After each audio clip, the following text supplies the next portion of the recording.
It's 6:15. So we're going to convene the Brattleboro Selectboard meeting of Thursday, September 19th, 2024.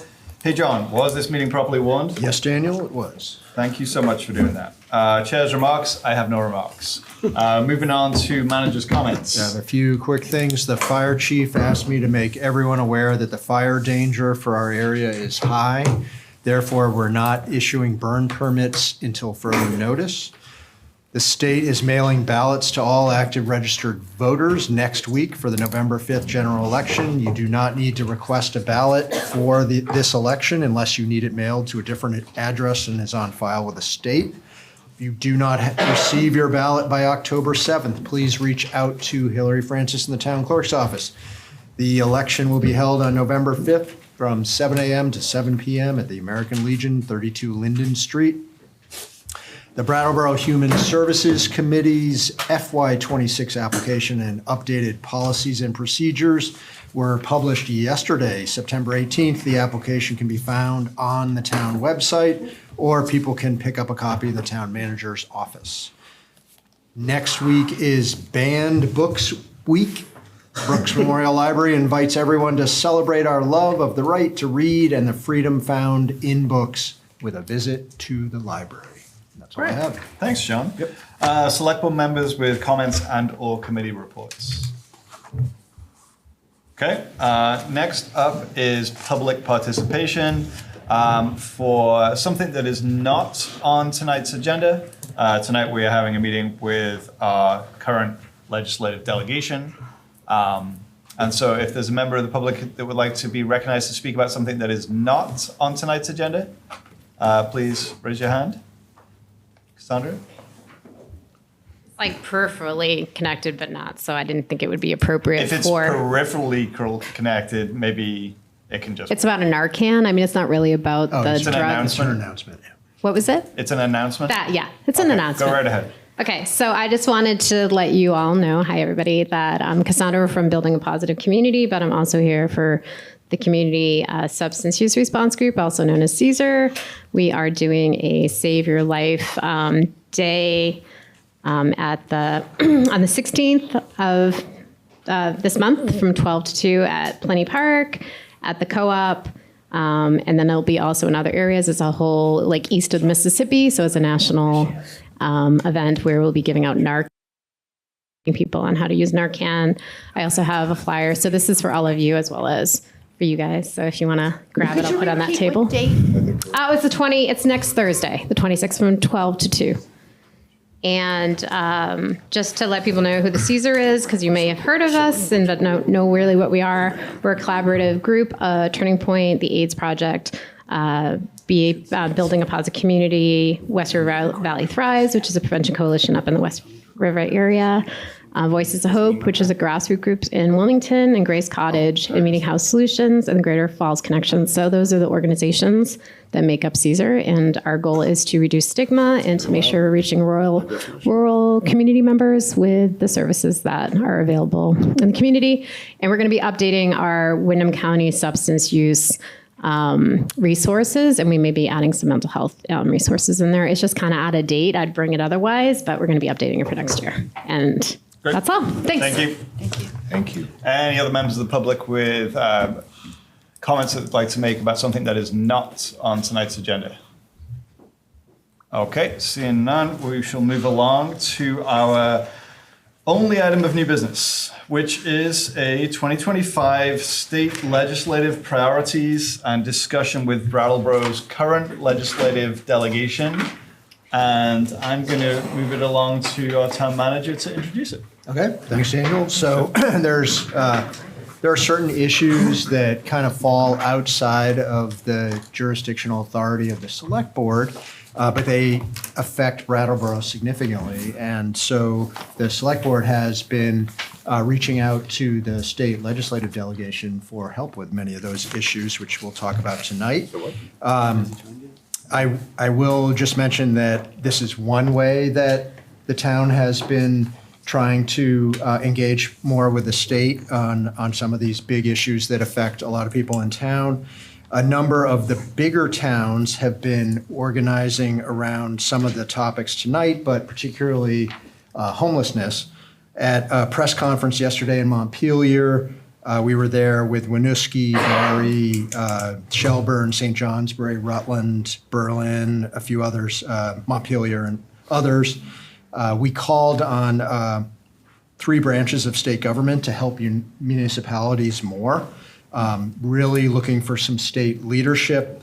For over 50 years, the state has assumed primary responsibility for social services and care for those in need. And in a Dillon Rule state, that really lands a lot of the responsibility in the state agencies, especially in the towns that have large numbers of GA motel program rooms and shelters and social services and nonprofit programs and homeless encampments. We're really bearing the brunt of the unfunded costs for addressing the increased service demands at the municipal level. That's what this press conference was about yesterday. I was able to speak about how helpful and accessible our legislative delegation has been, and people thought that was they received that very well. Some of our legislative delegation has already reached out to us on many of the topics that are on the agenda tonight. We're really wanted to be looking to work with legislators between now and January on any bills that, we can help work together on and put together. And so I think tonight, Daniel is really looking for where our interests overlap moving into the 2025 session. The first item tonight is drug addiction resources, and that is, an attempt to address the ongoing drug addiction crisis that's affecting Brattleboro as well as many other communities in Vermont. This was a select board priority last session. It continued on as one of your highest priorities for 2025. And really what it's naming, or what we're looking at, is the fact that really the substance use addiction treatment is lacking. It's not adequate. It's not timely. It's not effective currently. This is compounded by not having a good system of accountability when treatment is part of a criminal justice response. It's leading people to be victimized throughout the community and in many other ways that kind of spin off from that. There's a major gap in the lack of sober living and workforce development opportunities, which you were hearing about at your last meeting, especially available to people who have undergone treatment. And so to these ends, some of the ongoing priorities that the board is considering for drug addiction resources are things like a drug court in Brattleboro to increase accountability, more drug addiction treatment that's of adequate duration, direct startup incentives to help develop sober living programs and sober living beds in the area, and also developing accountable and effective ready-to-work programs. Great. Thank you, John. Yep. And I probably should have given you guys a chance to introduce yourselves. We all know you so well, and I guess I just forgot about that. So why don't we start with introductions, and then we set this agenda with like about 30 minutes for each of these topics. There's a lot to say on them, and so I'm going to do my best to hold us accountable to that time limit so that we can, give ample consideration of all the things that are on the agenda. So perhaps you guys would like to introduce yourself to members of the public that don't know who you are, and then we'll dive into the meat. And before I introduce myself, I would like to say that Molly Burke, the 5th member of our delegation, is not able to be here tonight. She would very much like to be here with you. I think we went through dozens of calendar opportunities. And there wasn't not a single one that worked for all of us. And so Molly got the short straw, and I'm sorry she's not here tonight. I'm Emily Kornheiser. I'm a state representative from District 7, that's West Brattleboro. Hi, everybody. I am Nader Hashim, one of the senators for Windham County, serving as the Vice Chair of Judiciary and as a member of Education. Wendy Harrison. I live in Brattleboro. I'm the other senator, and I serve on the Economic Development, Housing, and General Affairs Committee, and also on institutions. Hello, I'm Tristan Tolino, the third rep from Brattleboro, and I serve on the House Appropriations Committee. And before we jump directly into drug addiction resources, I wonder. Hi, Sue. Yes, I don't know if you're aware, but BCTV are actually scurrying around behind you to fix that. Yeah. Shall I wait until? We'll use the loudest voices that we can so the people in this room can hear us. I believe the people on Zoom can hear us. Certainly our ASL interpreter It does seem hear that us. she can, yes. So let's just use good loud voices. I think as we looked over these priorities and this agenda, just a few themes came up that I think are helpful in terms of us developing this together that I think might be helpful to name before we dive into the specifics. One is that as legislators, as a legislative delegation, and as a sort of third branch of government stuck between town and federal, we have certain abilities and responsibilities. One of them is appropriating resources to add to the budget at the state level, and we'll certainly get into that. One is to change the legal enabling environment that the town operates in or the state operates in. And the third, which I think is important to name, and I think why I started this little side note, is to connect you with other parts of state government. And that's not an official part of our role, but I think it's a really important part of this conversation as we just sort of help you find your way to, yes, that's happening, but it's over in this branch of the administration. And we don't control the administration. We are a separate branch of government. And a lot that we're going to go over tonight are things that we have actually set in statute, but have not necessarily carried forward into Brattleboro. And so that will be part of what we might help you find accountability for, but it's not necessarily something that we can change directly. And so I think those are just sort of some themes that I wanted to bring as we continue this collaboration together. Great, thank you. So, drug addiction resources. Who would like to take a stab at it? Are there any of these things, the drug court, drug addiction treatment, sober living, and ready to work programs, are those any areas that the delegation is interested in working with the town on? I think all of them. I think Nader can speak to drug court the best. He's been working on that since he was elected 6 years ago.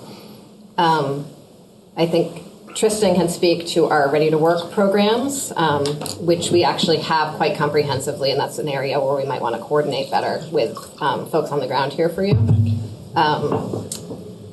I can speak to the drug addiction treatment of adequate duration and just some research that we've done since we started discussing this. And then I'll just say direct startup incentives to develop sober living programs and beds are actually just available. We have made those available in the budget. And it's one place where we have sent resources statewide to meet very specific Brattleboro needs. And I think Tristan and I particularly have done that in a number of places in the last 2 years' budget. And no one on the ground in Brattleboro has picked up the ball and asked for that resource. And that's really an ongoing challenge that I think we need to talk about more deeply. So, drug court. Yeah, I'll touch briefly on drug court. It's been a long slog to try and get this down here in Windham County. I did have a meeting recently with the Chief Superior Judge, and while I often agree with him on many things, one of the things that I disagree with him on is the funding mechanism for how we get drug courts. What was proposed was a grant process to create a drug court here in Brattleboro. And that is not something that would be finished until 2026 or 2027, which is, in my opinion, way too far out. What I'm planning to support is funding it through state funds and creating a drug court in Brattleboro. It's going to be a bit of, I don't know if contentious is the right word, but there's going to be disagreement over it. And so, but either way, that's going to be one of my top priorities this upcoming session. But we're very close. Thanks, Nada. If you could explain a little bit, very close to having something state-funded rather than grant-funded? In terms of grants, yes, it's close there, it's very close there.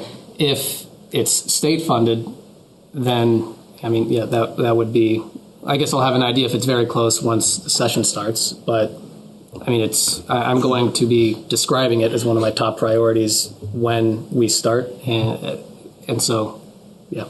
And is there other support from your Senate colleagues and House colleagues for this? Yes. And I imagine Nutter probably doesn't want to say this himself, but I think he'll likely be in a position this upcoming session to significantly influence these kinds of policies. Great. Yeah. Just for my own educational purposes, and maybe somebody else, but if I commit a drug offense and I go to the drug court, what happens? So drug court it's about a 1.5 year long process of going to court every other week, which serves as a sort of step for supervision.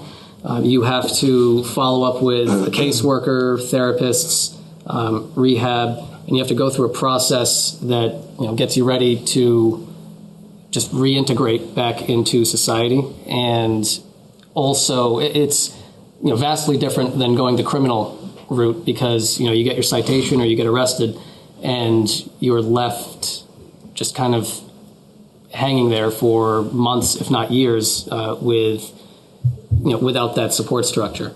And if you successfully complete drug court, then your charges are either dismissed or significantly reduced.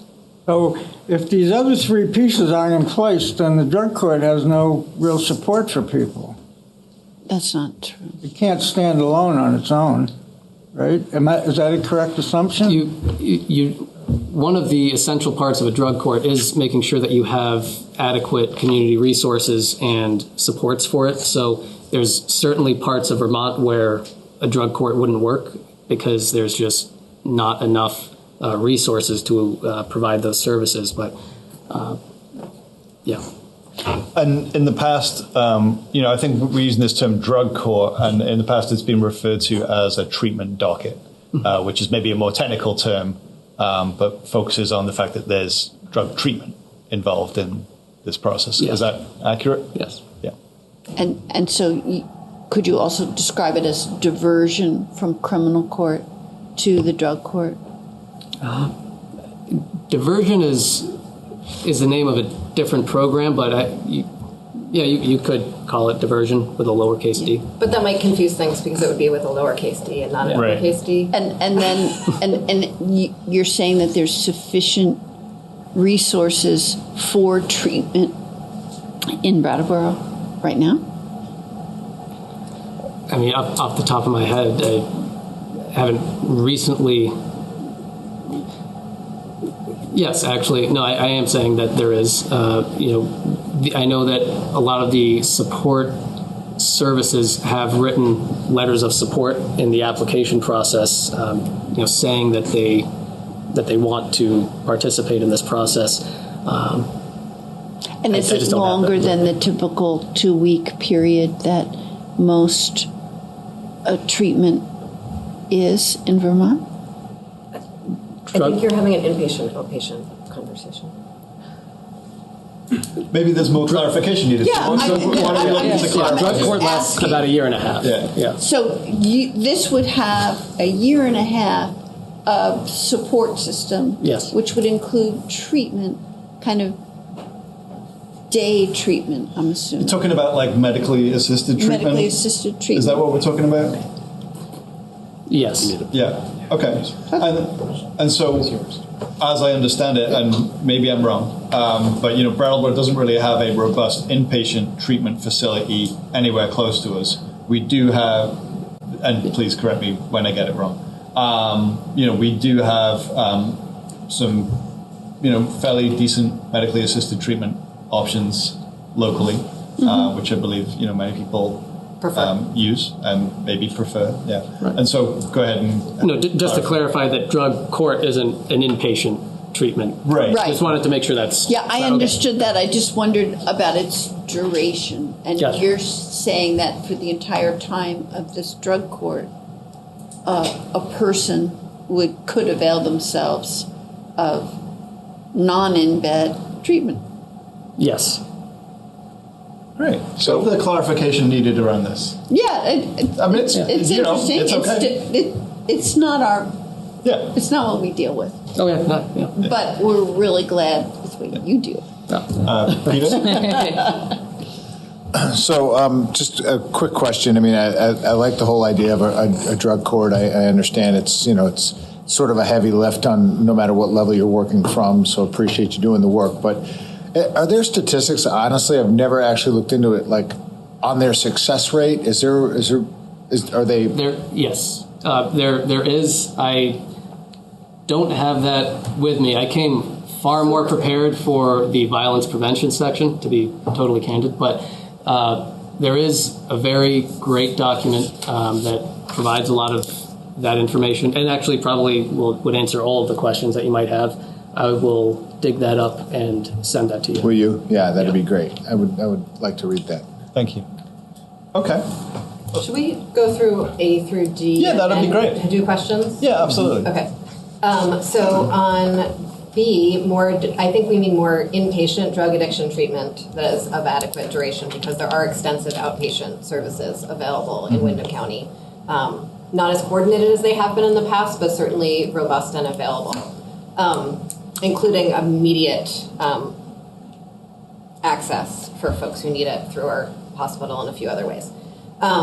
We have looking into what it would, I think last time we were here, I said there would be a significant financial resources, not as a way of saying we shouldn't do it, just because I think my theme for the year, not just in this room, but everywhere, is yes, we need more things, but I just want to name the cost so that people are consenting to that as we have those conversations.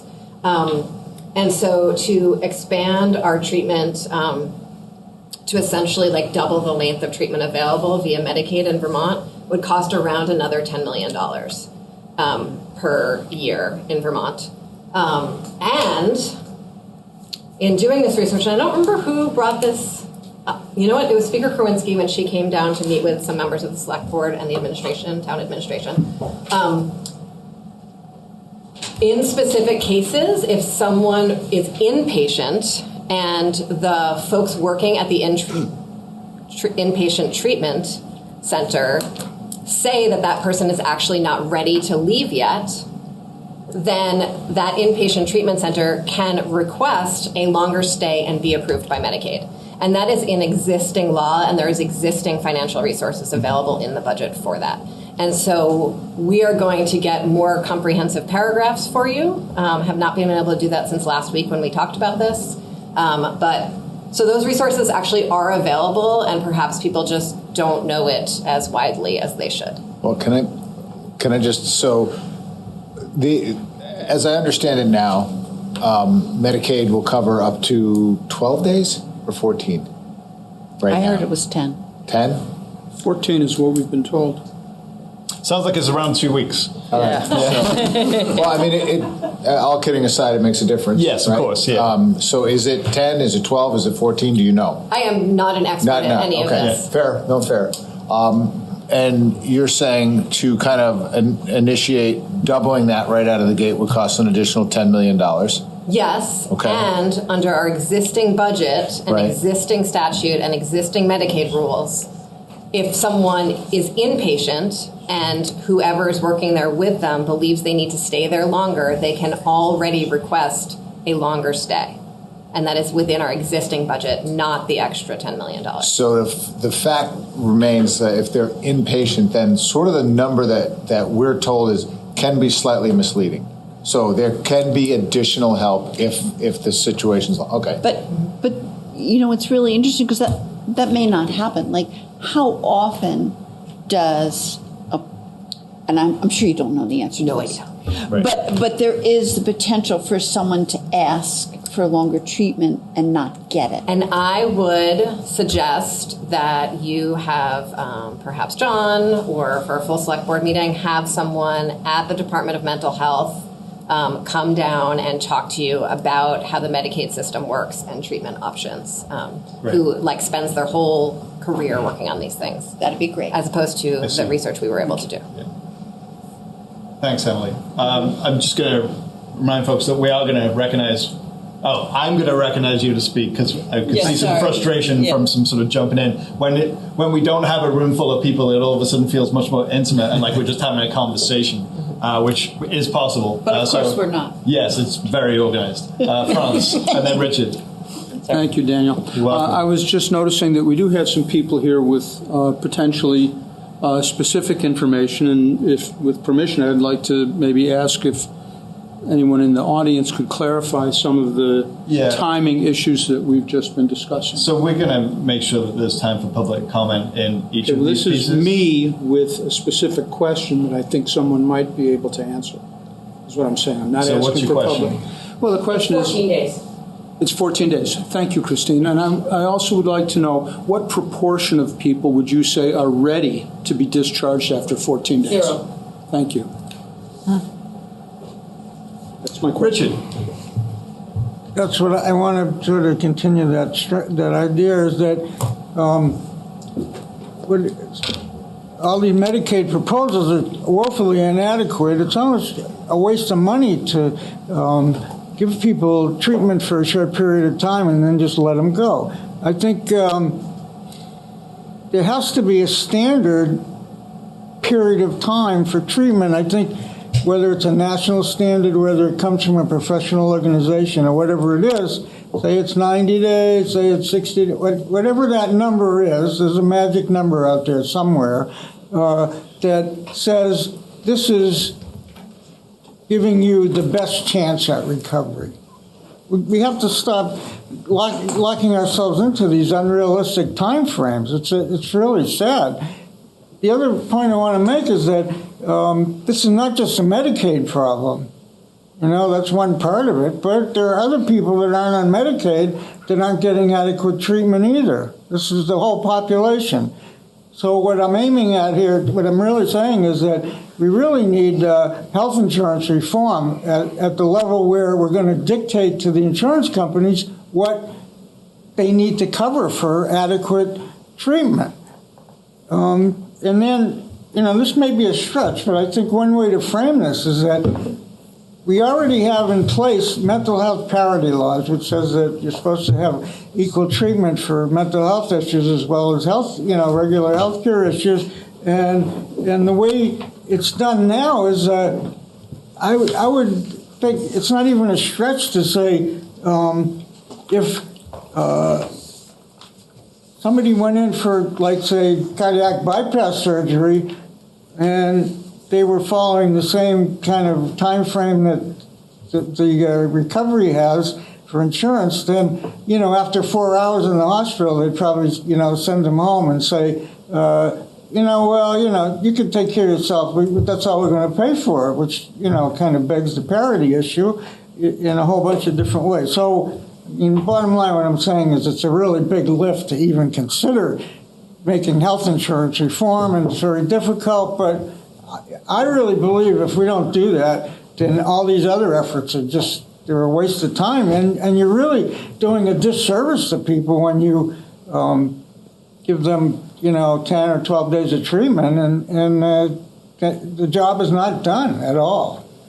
Thank you. Please. So, one, I want to say, I think we are going to work on significant healthcare reform somewhat well beyond this particular bullet point, and planning on hosting some more legislative forums after the election cycle. And so really encourage people to come to those to discuss a wider conversation around healthcare reform. This adequate duration and what adequate duration is really well beyond a legislative purview. And so really do encourage you to talk to representatives from the American Medical Association in Vermont and the Department of Mental Health to drill down, because they issue those guidelines. We don't put 14 days in statute. That is not, we are not medical providers. And while we might stick our noses where we don't understand things a little too often, that is a step too far for us. So I want to move to C and have Tristan have a chance to go over D before we run out of time. I'm already worried about time, and we're just starting. Yeah, we've got about 15 minutes left on this great. segment. And, these are time limits that I'm going to try and keep us to. And, also the conversation needs to occur. Mm-hmm. Yes, Elizabeth. I just want to say that Richard's dead right, and that's what changed, those insurance laws changed significantly about 40 years ago and changed the retreat significantly about 40 years ago. So this is a nationwide problem, but it's also a local problem. Okay. I think you were teeing up Tristan to talk about... I was going to do C before Tristan does D. Yeah, okay, great. Okay. And, I know that my mother always talks about how long she got to stay in the hospital when she had me and how little time people do now. So, yes, it's happening all across the healthcare system. So direct startup incentives to develop sober living programs and beds. There, a year and a half ago, we put together a budget that had money for any community partner that wanted to create beds for really almost anything. And we fought really hard to put that in the budget. It was really exciting that we were able to put so much cash available and give it to the administration to issue really comprehensive grants to develop various kinds of housing and living situations for people. And it's been disappointing, again, that our local organizations just have been under so much stress for so long that they don't have the capacity to step up. And it is a systemic issue that needs solving, because for so long we've been saying money is the problem, and it really seems that it is not at this juncture. Unfortunately, it's really capacity more broadly. And with that, speaking of capacity, D, Tristan. Do we have questions about C? I mean, I want to say one thing about C, and just sober living programs and other programs. Something that the town could do to be ready is make sure, or you can't completely change it, but a lot of these places get pushback from neighbors. So if you could start thinking about that ahead of time, so that you can plan a response to folks who may not want these in their neighborhood. It's important. Yeah, Liz? I think we got a live one in the room right now, so. Franz? Yeah, I wonder if you could tell us a little bit about how to access those funds. I'm sure there are people locally who would be interested in that. Is there a central office or application form, or how do we get that money? SUGRAF would be your best bet SUGRAF is learning about that, as well as VHCB through Wyndham Windsor Housing Trust. Okay, thank you. Other questions? Peter? Yeah, maybe. SUGRAF from AHS, sorry. Yes. Yeah. Maybe part question, part statement. I don't know. You decide. I always sort of say it. It kind of takes a village to keep a village. Community builds community. You guys are good. You're all elected. We all liked you enough to trust you to go up there and do these things. But we understand, without our voices weighing in, sometimes those fights fall, right? So what could this board do, this town do, to hold up that argument so that you have support, and there's this overwhelming sense of no, we really need to pay attention and focus on this. We need to put a little bit more heat on this. I think John spoke to it when the meeting started, actually. This, about 7 years ago, there was a lot of effort around the hub towns or the larger towns, or whatever you want to call them, coming together and advocating for specific things. They were very different things than what are being advocated for today. But that collaboration across those larger towns is something that we can then mirror once we're up in Montpelier with our colleagues, and will really make a difference. And so I think you're actually doing it. And if you could do it more, that really helps. So that just do it more. The collaboration amongst the big towns with a clear and specific ask around these particular resources. Yeah, and to be fair, I'm a person who makes these statements, but not just so I can go, all right, John, good job, keep it up. You know, I mean, like I'm willing to hold the mantle and kind of help and voice where my voice is needed. Thank you. And I know a few years ago, Peter and Ian would come up to the State House regularly. And so, being with John, whichever one of you do that, that really does make a difference. Great. So I accompanied John yesterday in Montpelier, and I think we have some really great partners. And I think I'm really optimistic that their legislative delegation and our will work together nicely, and maybe we'll get somewhere. Great. Thanks, Liz. You want to move on to D? I'm going to comment on just the last Great. thread for a second. Okay. And John, I think in your opening statement, you said something I think very important, which was you said all three branches of government. Yeah. There are three branches of government, and there are limits to legislative power and influence, and even really what our role is. And we've been directing you to resources within the agencies. That's appropriate. You should be interfacing with them. There's also the fact is that the governor is a part of crafting legislation. Governor holds veto power. The veto power is used to negotiate. And I think, just to name, I think yesterday, maybe roughly the same time you were meeting, the governor was very clear that it was the same message he's been saying for 3 years. He wants to wean us off of the hotel program. He doesn't have a different plan other than he just wants it to wind down. And if we don't talk about the fact that there's also advocacy for the executive branch, in addition to using the state resources that, of course, are your partners, we'd be missing the fact that we live in a country and in a state that has three parts of how it governs itself, and it's important.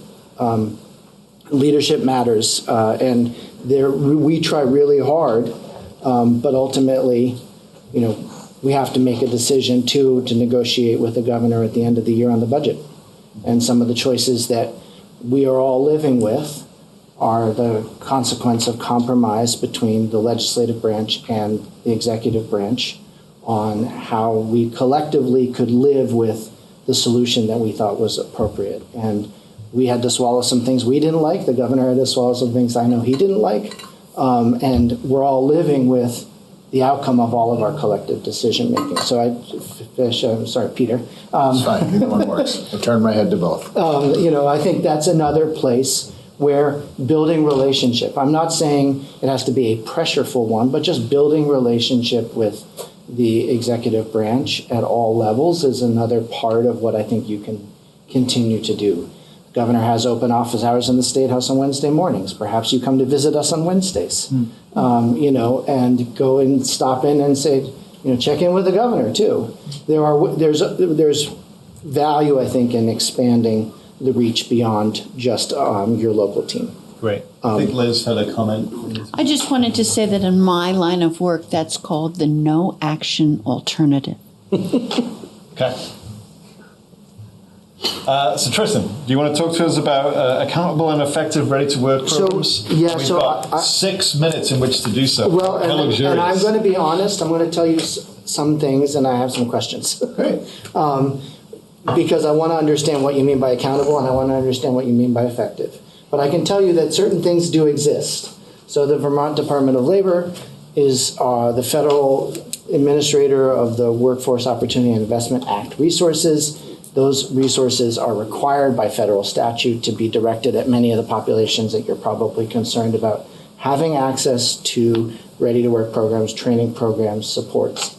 Hireability, which is a part of the Agency of Human Services, has a whole separate portfolio, that is also really crucial, and they do an incredible job of supporting people who are wanting to work and have barriers to work in a variety of different ways.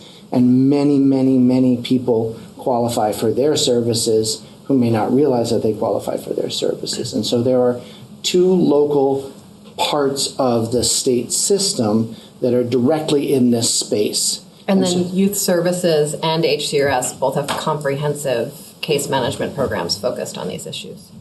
And so my question then is, Is it that you don't know what's there, that you know something specific about the delivery of those services that we should learn so that we can do our oversight role more effectively when the session starts?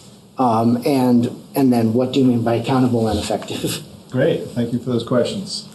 Thoughts on that? I can talk a little bit about that. I've just, from what I've seen in other communities that have, I've seen organizations that have a cafe catering business that is set up, and everyone that works in that business is coming out of treatment, and they're learning life skills as they're passing through that organization. They go on to do other things in the workforce. And so I've seen really great programs like that, ready to work programs. I don't see anything like that here in Vermont. And I wonder why. So I do know, for instance, for 6 years, the Strolling and the Heifers ran a program in the summer. It was a culinary training program. We had local placements, and I happen to know because I was the culinary instructor.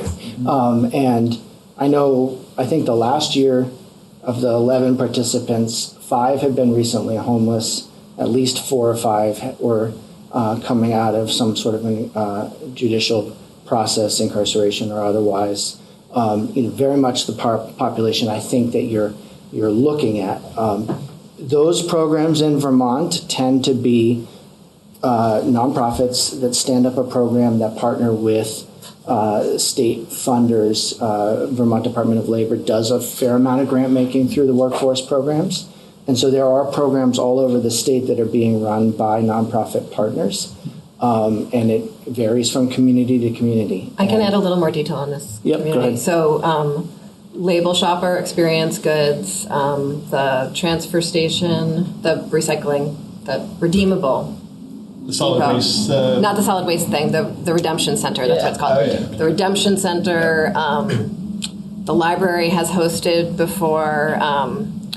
You're probably interacting with folks engaged in those programs in exact that way in very, very small scattered site cohorts every day, and you just don't realize that that's what they're doing.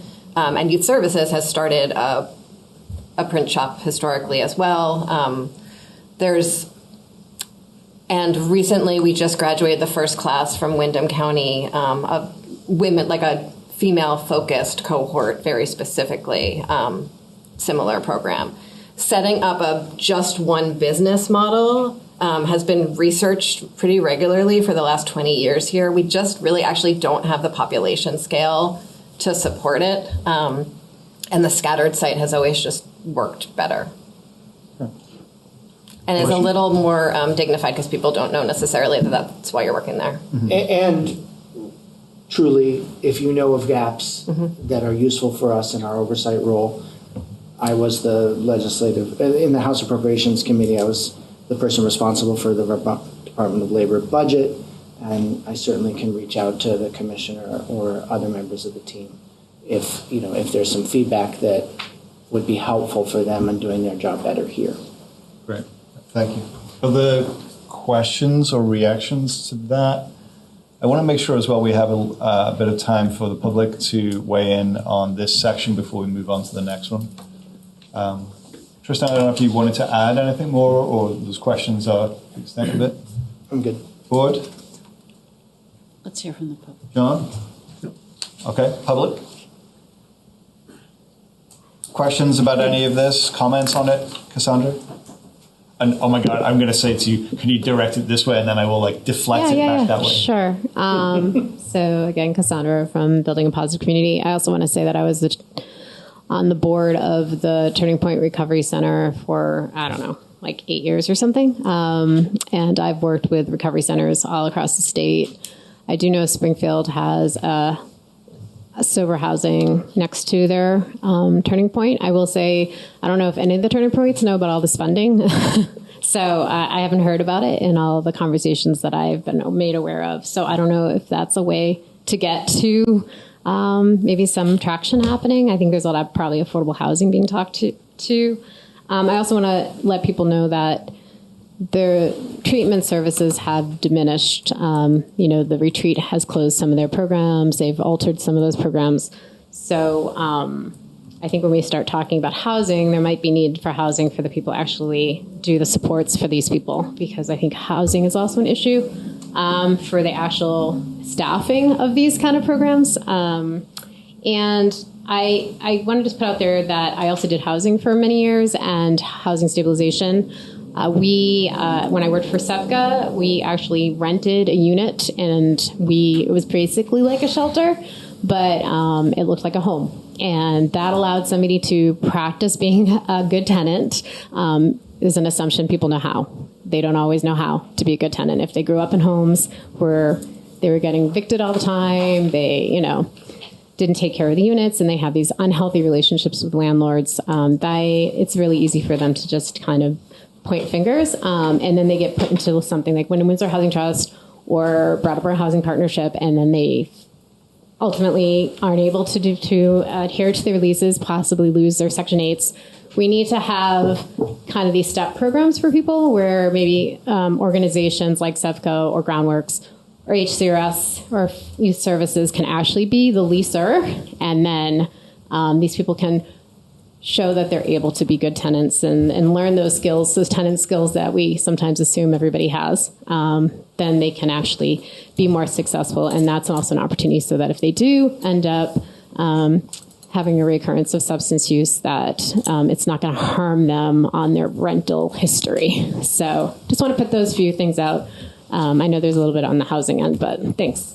Thanks, Cassandra. Other members of the public that would like to speak? I think Susan has her hand up. Oh, I'm so sorry. Yeah, and then Christine. I apologize. Yeah.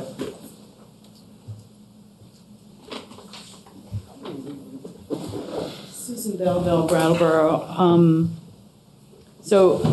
I wasn't really going to get into this, but there are several people that know that I did single occupancy room rentals for about 20 years, and I housed 17 people in my buildings. My client base was primarily people on probation and parole and people with substance abuse and addiction issues. Those are who I rented to. High-risk people.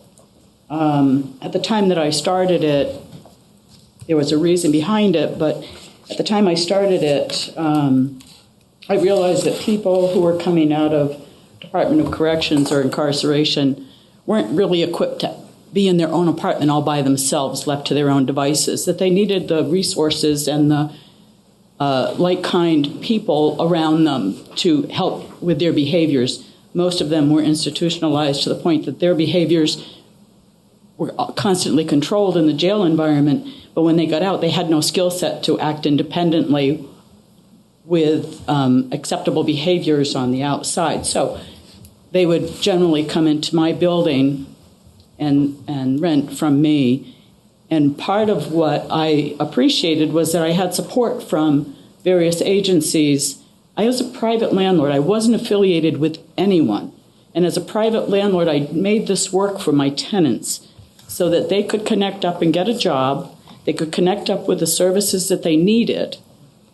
And many of them were successful. Some of them weren't. But I had the resources behind me to help convince them to change their behaviors and become better people for their own reasons, not because I wanted them to, but because they wanted to be better people. I held them accountable.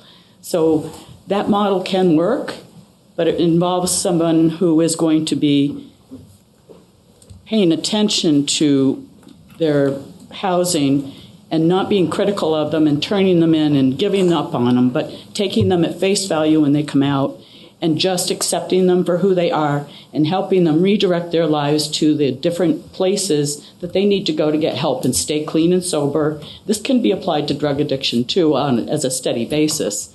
So it would behoove people to start looking at private landlords again and not looking at agencies who are going to only be, I apologize for this characterization, 9-to-5ers. We as landlords are 24/7. We're not 9-to-5ers. We don't go home at night and shut off the phone and say, no, we don't have to deal with that again until 9 o'clock tomorrow morning. We deal with it 24/7.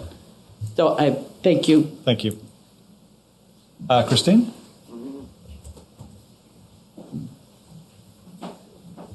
Hi, Christine Allen, Executive Director for Turning Point. Thank you for all that work. That's amazing. Thank you so much. I don't do it anymore. I have a lot to say. I'm here. I've been authorized to have 8 beds, an 8-bed unit at Turning Point, effective immediately, if I can get some support.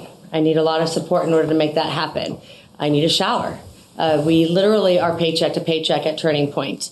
We need a shower purchased and installed, and we need a location to house our day-to-day programming, our staffing, our offsite coaching. We can't do both at the same location, obviously, but we are ready and willing and able and motivated. This is the first I've heard of this funding, so I'm excited and ready to move. So, we can start lickety-split. Let's do this now.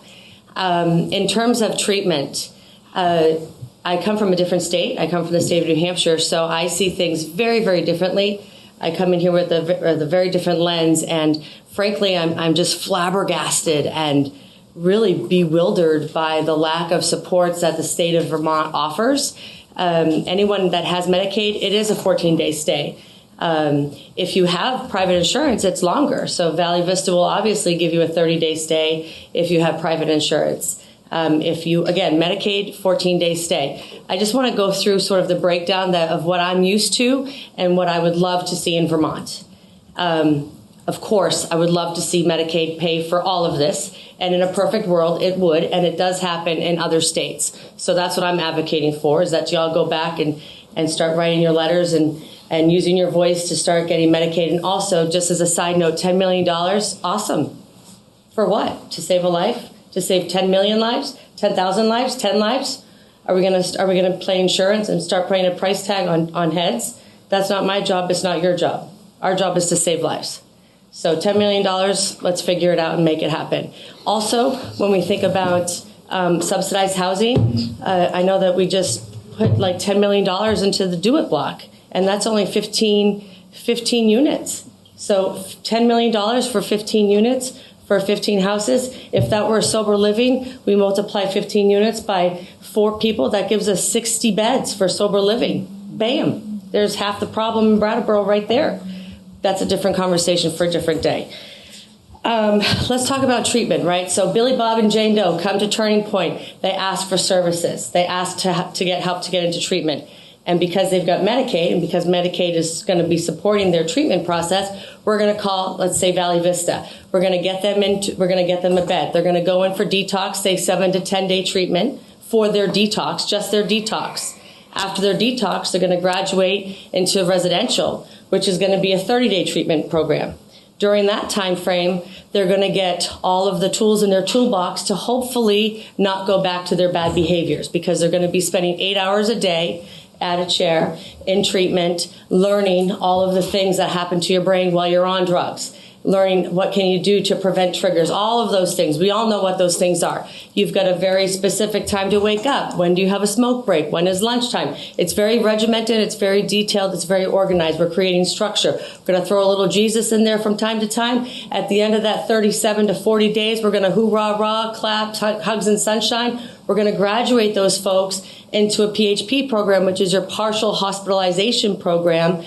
At that time, they're going to move into a detox program that the state of Vermont is also, prepared for. And these are already established throughout the state of Vermont, right? We're going to make that happen. So they're going to move into a sober living environment with people of similar situations that also have gone through the whole program with them for those 37 to 40 day treatment period. And then they're going to start going to the PHP program. So now they're living sober living. Now they're doing 4 hours of treatment instead of 8 hours of treatment. They have a little bit more leeway. They can have their cigarettes. These folks can have their phone. They're not being micromanaged the same level that they were while they were in residential treatment. This is an opportunity for them to either make it or break it. Half of them might make it. Half of them might fall off the wagon and relapse. If they relapse, they go back to ground zero. Some might need detox again. Some might just need maybe 7 days of a refresher in residential treatment. By the way, Medicaid is still paying for all of this. right? So we also have to make sure that we're allowing the opportunity for folks to mess up, because it would be completely unrealistic of any of us in this room to assume that someone's going to do a 37-day treatment and come out and be perfect. That's just not reality. So we have to assume that there's going to be some slip-ups. But we're going to save their bed for them in sober living because they're being honest with us. And now we're talking about what happened, what went wrong, what was a trigger, how can we make this more successful for you, right? So then they go back to the PHP program. They graduate from that, sunshine, rainbows, graduation. They move into IOP, which is intensive outpatient programming. Now they get even less micromanagement. Now they have to get a job. How are they going to get a job? How are they going to start paying rent to their sober living environment? How are they going to be successful, sustain those things, and not go back to using, not fall back on their bad behaviors? Some of them are going to fall off the wagon. Some of them are going to go back to using. What do? We send them back to detox and or residential treatment. We save their bed in the sober living environment because, again, we have to assume some of them are going to fail. But we're setting up contingencies for them for failure so that we can make sure that when it's time for the real world, they're prepared to handle that on their own. So this entire process can take 12 to 18 months long. Y'all know that, right? This isn't a 14-day process. It's not a 30-day process. It's not a 6 months process. In order to really give somebody the appropriate tools that they need, it takes at least a year. So by doing this whole thing from beginning to end, we're truly setting up these individuals for success when they go back home so that they can be productive members of society, so that they can be the great parent that they're meant to be. They can be the spouse that they want to be, the parent, the daughter, everything that they have to be. We're helping them be that wonderful human being that's inside of them. 14-day treatment, we're setting them up for failure. It's a disaster. I have a hard time half the time Christine, I tell people to just go back to the woods. You want me to I know that you have a lot of really important stuff to share with us. And what I want to also be mindful of is our agenda. And so I didn't let anyone know about our usual 3-minute time limit. There's a 3-minute time limit? So my 3 minutes starts right now? No. You didn't tell me that before. I think let me help be very happy to come down to Well, that's kind of what I was thinking, right? Because this sounds like you guys should get together and have coffee. Okay. Rather so than my 19 pages is nothing. Are you is that what you're telling me, Mr. Quip? Just put it in my back pocket. Yeah. Thank you. Come back tomorrow. I actually think that you should set up a meeting with these legislators. 19 pages. Right. Right. Oh, don't you worry. I got you. Okay. I'm teasing you. Yeah, okay. Yeah, we'll set up a meeting to talk. Yeah. Great. And feel free to send us things in advance, too. Yeah, you can send us the Yeah, please send us information. Okay, So, Send it to us too. Absolutely. yeah. I don't know. That feels a little weird to me. So, I gave you so much time there, and I could see that we weren't. You had a lot you wanted to share. And so I just want you to know that these people want to talk to you, right? These people want to talk to you. And if it's a conversation that needs to be an hour long, let's make space for that. But in this space, I've got to manage this agenda and manage 4 other topics that we're also working on that are also really important to us. Okay. So Richard, you had a question. Is it a question you want to direct to Christine in an email? Yeah. Christine. Great. In an email. In an email? Right? Or is it a question that you need to ask right now? I could. Okay, Well, great, thank you. Very quick question. Yeah. Won't be a quick Let me answer. try. No, just a quick question for Christina. The lengthy period of time that you talk about that people could go through up to a year or more, would I be correct in assuming that they're not going to do that on their own? So the other part of this is very intensive case management. Okay. I can't answer that quickly. Right, exactly. Okay. So have you had coffee with Christine? I will. Go and do that. We'll have coffee. We had coffee for an hour, and there's still more to talk about, right? So next up, we've got mental health reform. John, you were going to tee that up for us. Yeah, mental health crisis response was a priority for the board in the last session, as you guys all remember. We made some progress on that, particularly with the town's abilities and in partnership with HCRS, our designated agency, to be able to better de-escalate situations and protect the community from harm. Nonetheless, Brattleboro continues to lack some of the necessary tools to address the ongoing mental health crisis. And some of the priorities that the Select Board's been talking about are things like fewer exceptions to receive mental health treatment. So, for example, we hear that HCRS, if a person is experiencing drug addiction or alcoholism, that they are not that they do not qualify for treatment on the mental health side from HCRS.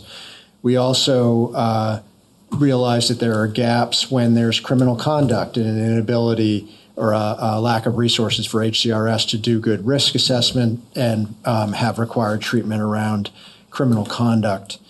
The other things that we feel like are not in Brattleboro currently are really good facilities that chronically mentally ill people feel like they want to go to, and that they're available, and they're places that they can be better than being on the street. And then finally, I think that another thing that we're lacking is better legal options to get intervention and treatment to people who may be reluctant initially to receive it, but could really be grateful for it eventually.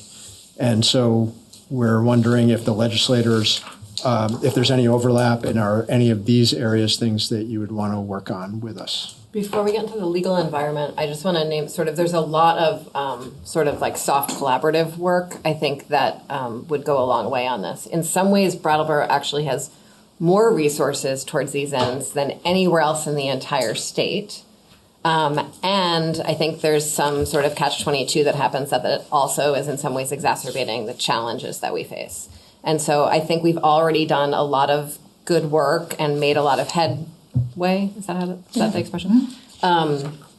Between like deep collaborations with the town and the retreat and HCRS to really make sure that folks' needs are being met and that everyone is collaborating with each other, and that's really important. That's not necessarily, there's not really legislative intervention for that, though I'm going to continue to encourage you to talk to the Department of Mental Health to make sure that they understand what HCRS is doing and HCRS understands what's expected in that context, and that we're all on the same page with that. And that will be more effective coming from you than coming from legislative intervention.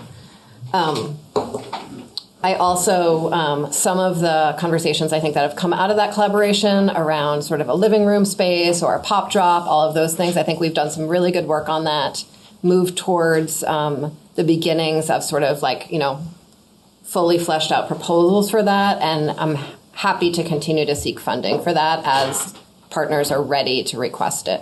The legal environment for all of the, Tristan, you were going to say something that I know Nadra has stuff to say about the legal environment. I was going to say something a little bit more global than just the legal environment. And I'll come back to to the legal. I figured you were.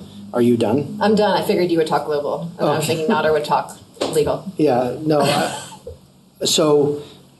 I want to just acknowledge, I think that first and foremost, that the experience that you all are hearing about, we're experiencing locally ourselves in our own lives, and our community is experiencing, where it's often the hardest is these edges in who serves which population, who's eligible, and it's tricky to know as a legislator when that rises to the level of a change in law versus when it is rule or policy being executed by the administration or by federal law.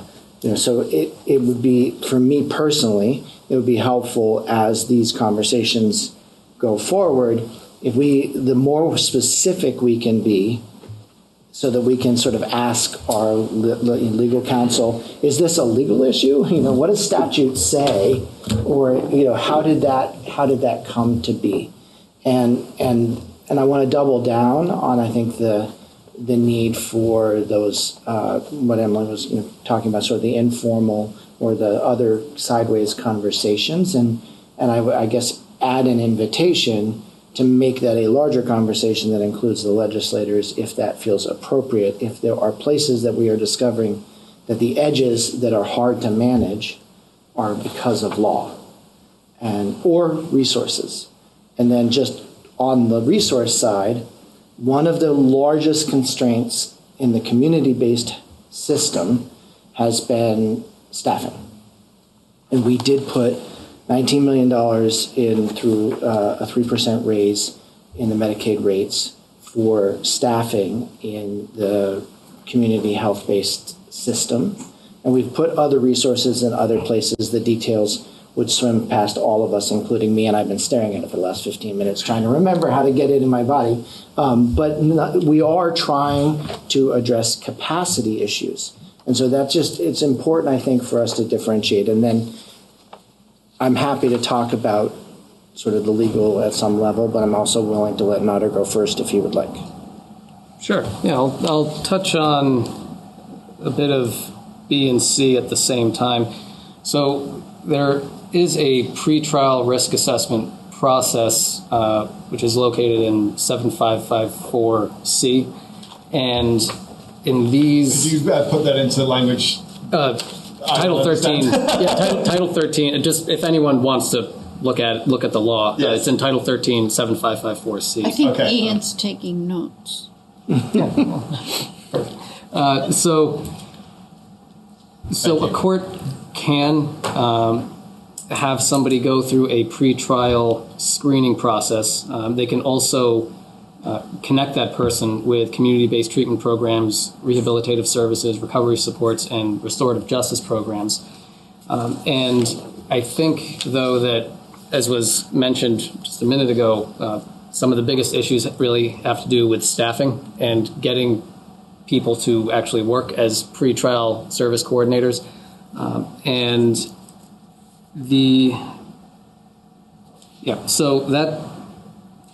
That's actually my pretty short response to those 2 points is, it does exist in statute, and there are ways of expanding it, making it more effective or dynamic in a way that's helpful for people. I'm absolutely on board for that. I think there just has to be a bit more of an understanding as to, aside from staffing, what issues are working and what's not working. And I'm happy to continue working on that in the session. Great, thank you. And I'm happy to speak to D if I'm not jumping in front of everybody else. So I just want to frame up, and I appreciate the way that you've asked the question. Are there better legal options to get intervention and treatment? And I want to just name what I know from my own experience of being in the legislature around this issue. And Molly's not here tonight, but Molly and I are the only 2 in our local delegation who were in the legislature the last time we changed anything to do with Vermont law around involuntary medication and the legal structure around that. And the dynamic here is very complex. The legal dynamic here is very complex because it starts with the question of bodily autonomy and our individual civil liberties and our rights under the U.S. Constitution and the Vermont Constitution. And when does the state have the right to take away your agency to control your own body and to take the medicine that you want to take or you don't want to take?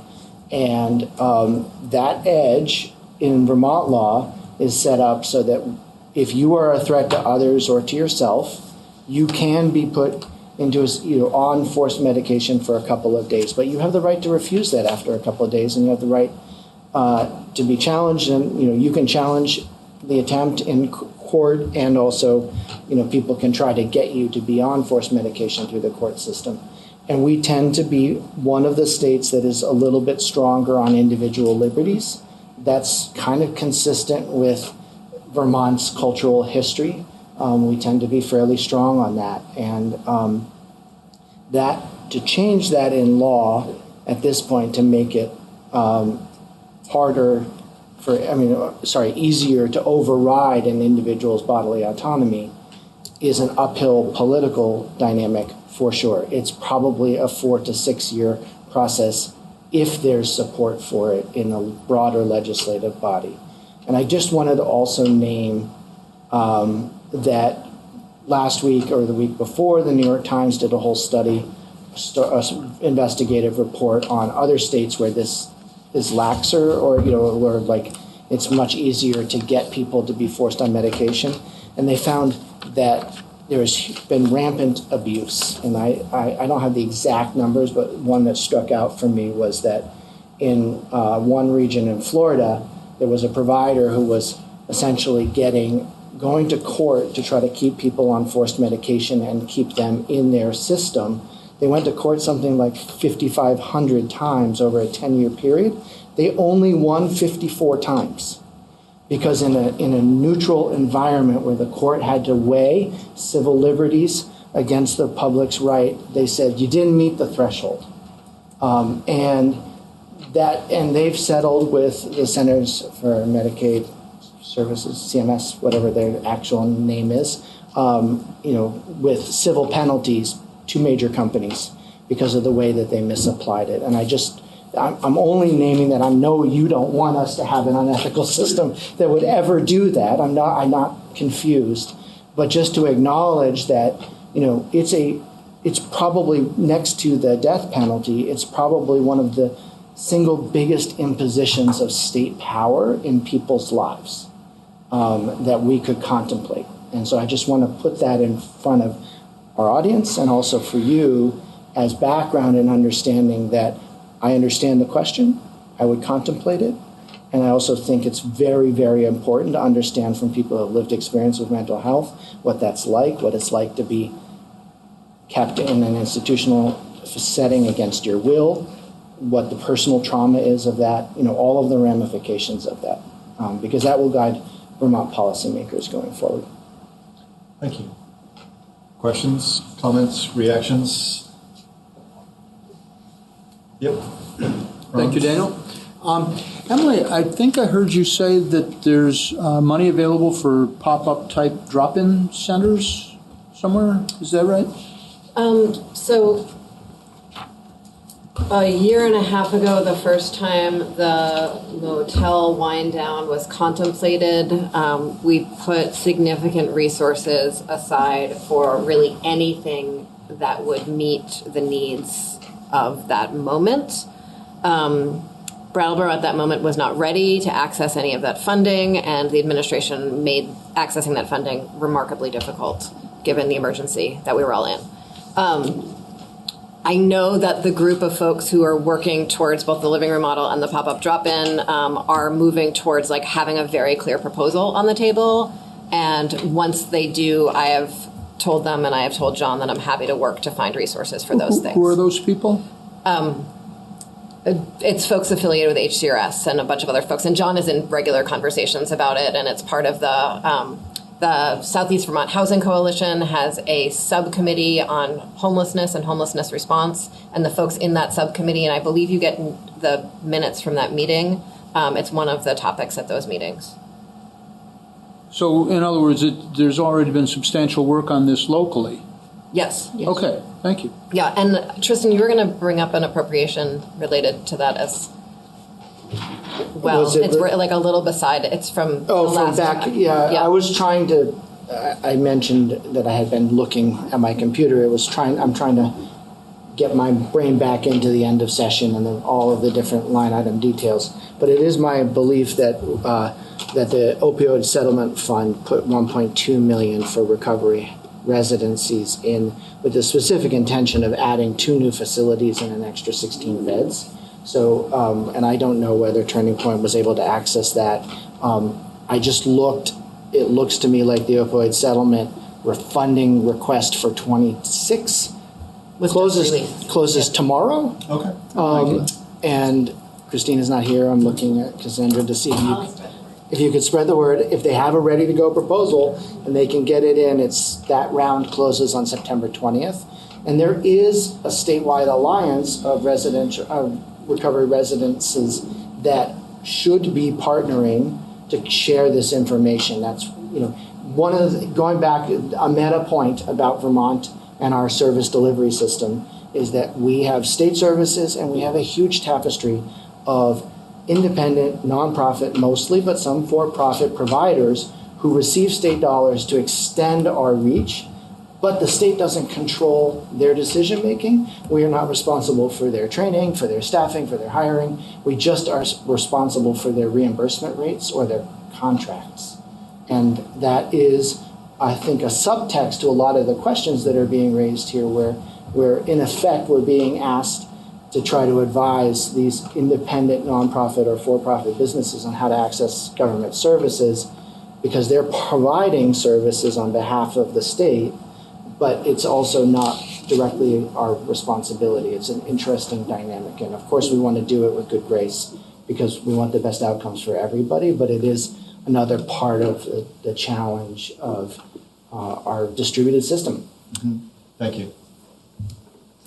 I would just add that similarly, so Turning Point is also part of a statewide network with very robust staffing and support, and they would be a really helpful place for any community partner to go seeking further resources, because they will know what the appropriations map is. Yep. Great. Any other questions from the board about this kind of section on mental health reform? Okay, questions from the public on this section? Comments? Yeah, Cassandra? So to your question, Tristan, I believe that the more collaborative recovery center statewide, I think they're going to be submitting something for housing. And I think they're going to be looking more for a van to get people to, I think them and the AIDS Project are going to be applying along with Caesar for some things, but I think it's more about getting people transportation, because I think it's a statewide effort. So that is happening. And I just wanted to also just ask if there's anything around adverse childhood experiences. I know that had been talked about in the past. When we look at a lot of these behaviors, a lot of these people have gone through a lot of trauma. And then once you're homeless, you're going through more trauma. Some people start off not even traumatized, and they're traumatized. So I think that's probably there's a lot of things like EMDR and other kinds of therapies that are pretty effective, extremely effective and quick to help people with more than talk therapy or medication sometimes. So I wanted to just ask about that. And I also just want to put out, is there also an effort there's advanced health directives, and in our advanced health directives, I don't know if this is our state or just a general thing, you can put in somebody for when you're not able to mentally make decisions for yourself. And so that is an option for people. If maybe I did it because I don't know if I'll ever have a traumatic brain injury, I don't know if I'll have a mental health break, but there might be something, and I want to be able to have somebody that I trust to make those decisions for me. So that might be something to just kind of advocate for and get the word out for. So I think that's it. But I would like to have that question answered around trauma and what's happening at the state level. Thanks. I'm going to do good. What? I'm not going to be specific. If you can be specific. I can be specific? You go be specific. I have a general point. Okay. So a number of years ago, Mike Maricki, legislator from Putney, put forward some legislation to have this integrated into state government. It really has at this point. I have a sense of the integration of ACEs because of my work at the Agency of Human Services, not because of my legislative work. But it's really been integrated into almost every aspect of how the Agency of Human Services both does contracting and does their own direct service work. And there's training that's required for almost all community partners on ACEs. Thank you. Tristan? So this is piggybacking off of what I was saying about our distributed system, but I realize it might be helpful context for you to understand. The vast majority of the grants that flow through to do things like ACEs work or a van for the recovery transport, all of that flows through a grant-making process through the agency budgets. And what we see are their budgets. As a total, we don't so in the appropriations process, I have reviewed all of the grants that the Vermont Department of Labor makes. I have reviewed all of the grants that the Agency of Community and Commerce makes, but I've only done 2 agencies, and other people on my committee have reviewed. But as a whole, that's the activity of the administration, and it's largely invisible to us. Where we see it is when we are directing intentional resources to specific programmatic efforts that go above and beyond what is already embedded in the contracting. And so sometimes when we give you a, we're not sure, but we know there's this general answer, it's not because we're not doing our jobs well necessarily. It could be, but I don't think it is. It's that the very nature of the way that the funding works is we appropriate agency budgets.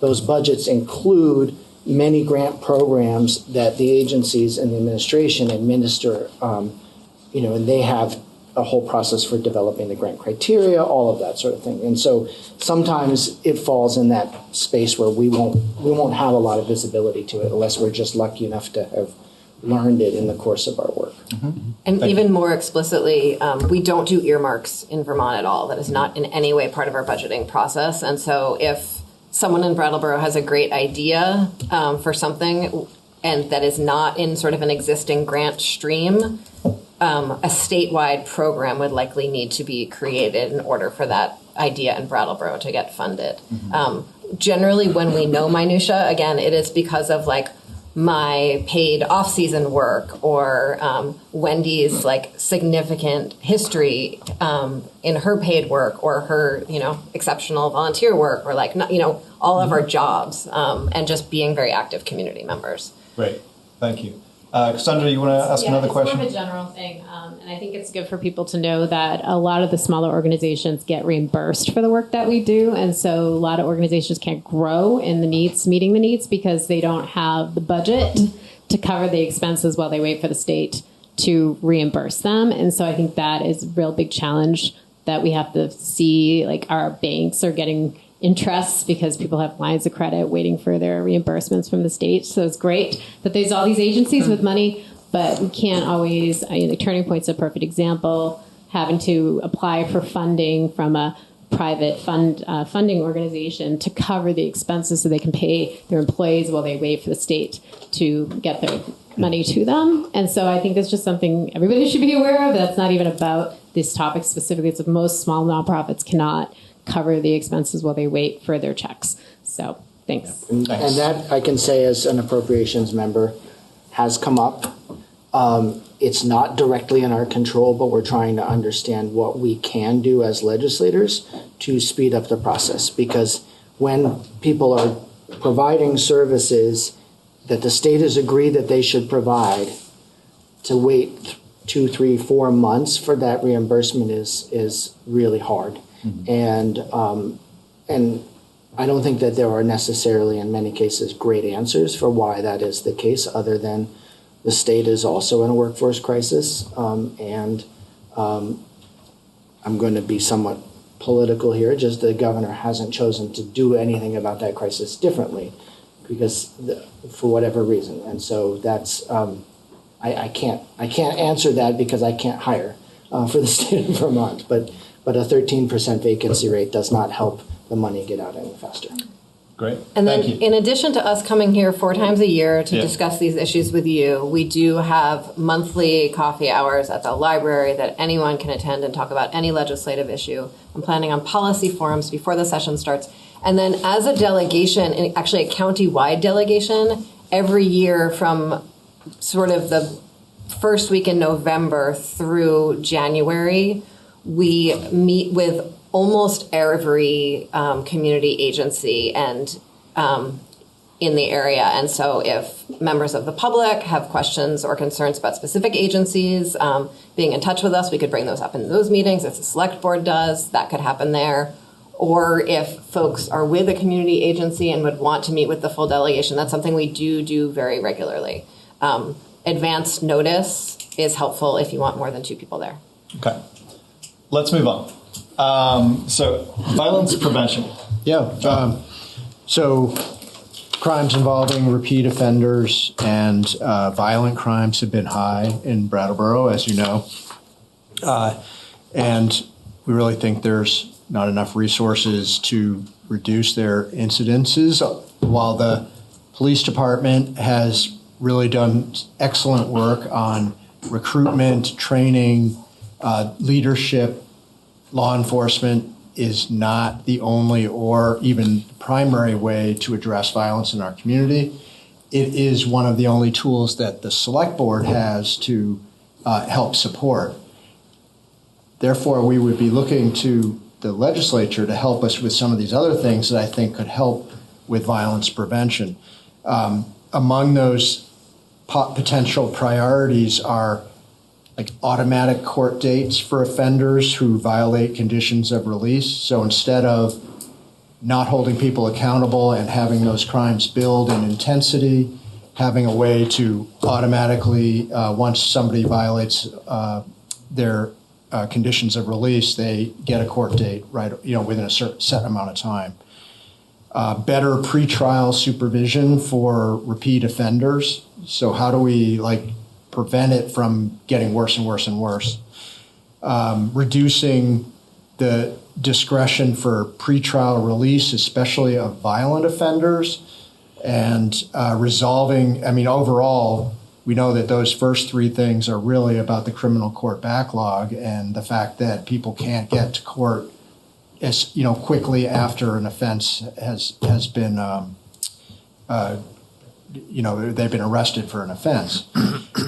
Finally, kind of related to the mental health side, but it's also on it's a really significant issue around violent individuals with mental health needs. There's just no place for people to go when they're having violent incidents locally, and it is part of a mental health crisis. And so, again, that is something, a facility of some sort and ability, rather than putting somebody in one of our jail cells, isn't there a better place we could put them? So, are there any?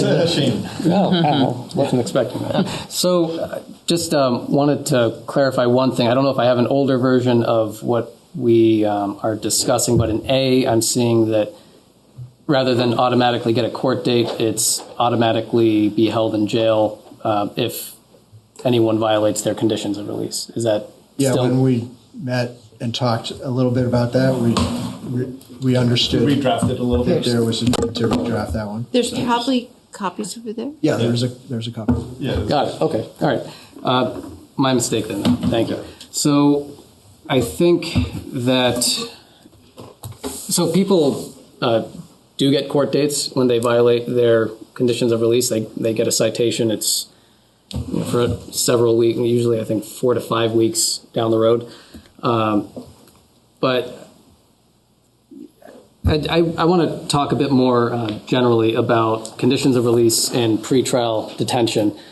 And I was trying to figure out the best way to do this, because as I'm reading A and B, at least, with the way that they're written, those are things that are either in law in some way, or the sort of blanket rule of automatically sending somebody to jail or relaxing the standards for pretrial detention.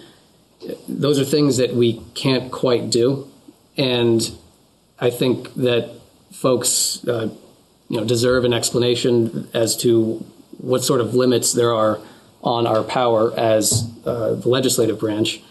And a while ago, somebody who I respect very much gave me advice, and he said, the only time and place that you should talk about Supreme Court cases is in a courtroom, because if you talk about it anywhere else, it's going to be extremely annoying.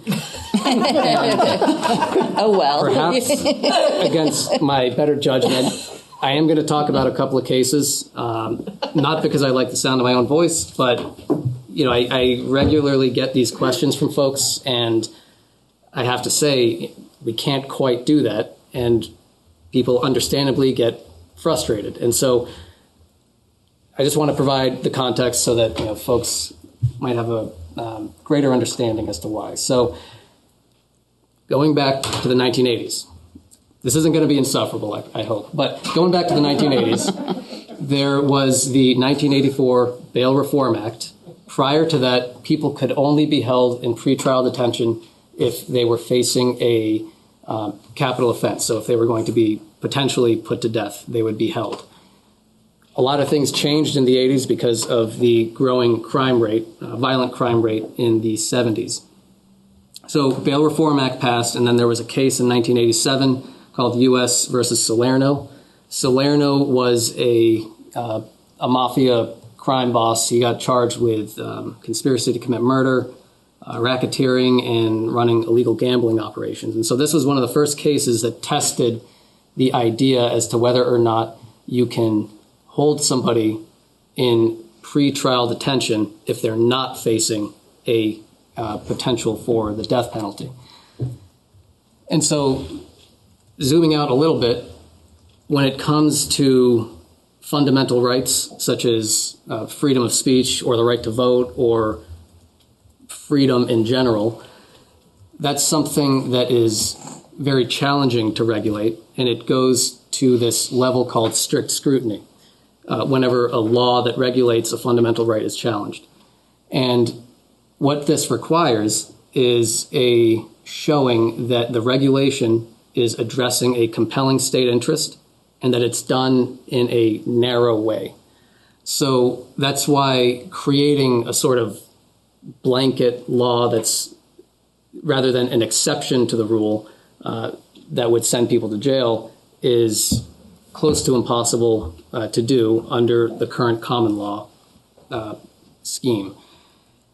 And when I'm talking about common law, I'm talking about opinions that are issued by the court. Common law is not something that the legislature can circumvent or modify in any way. So regardless of whether we agree with a Supreme Court decision, we can't disregard it. Or we could, and we'd get sued, and there'd be an injunction on the law, and that's a waste of time and money for everybody.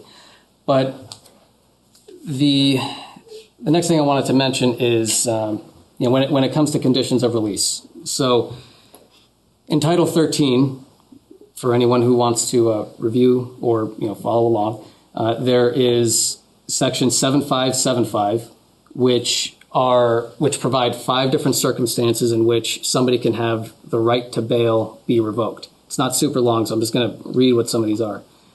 So the right to bail can be revoked entirely if the judicial officer finds that the accused has, 1, intimidated or harassed a victim, potential witness, juror, or judicial officer in violation of a condition of release, or number 2, repeatedly violated conditions of release in a manner that impedes the prosecution of the accused, or number 3, violated a condition or conditions of release that constitute a threat to the integrity of the judicial system, or number 4, without just cause, failed to appear at a specified time and place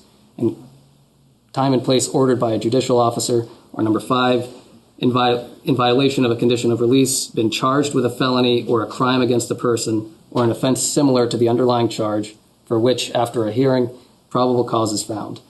So, in plain speak, basically 2, 3, and 5 address the repeat offense issue that we hear about, but even so, we still have to make sure that it is related to a compelling state interest and it's done in a narrow way.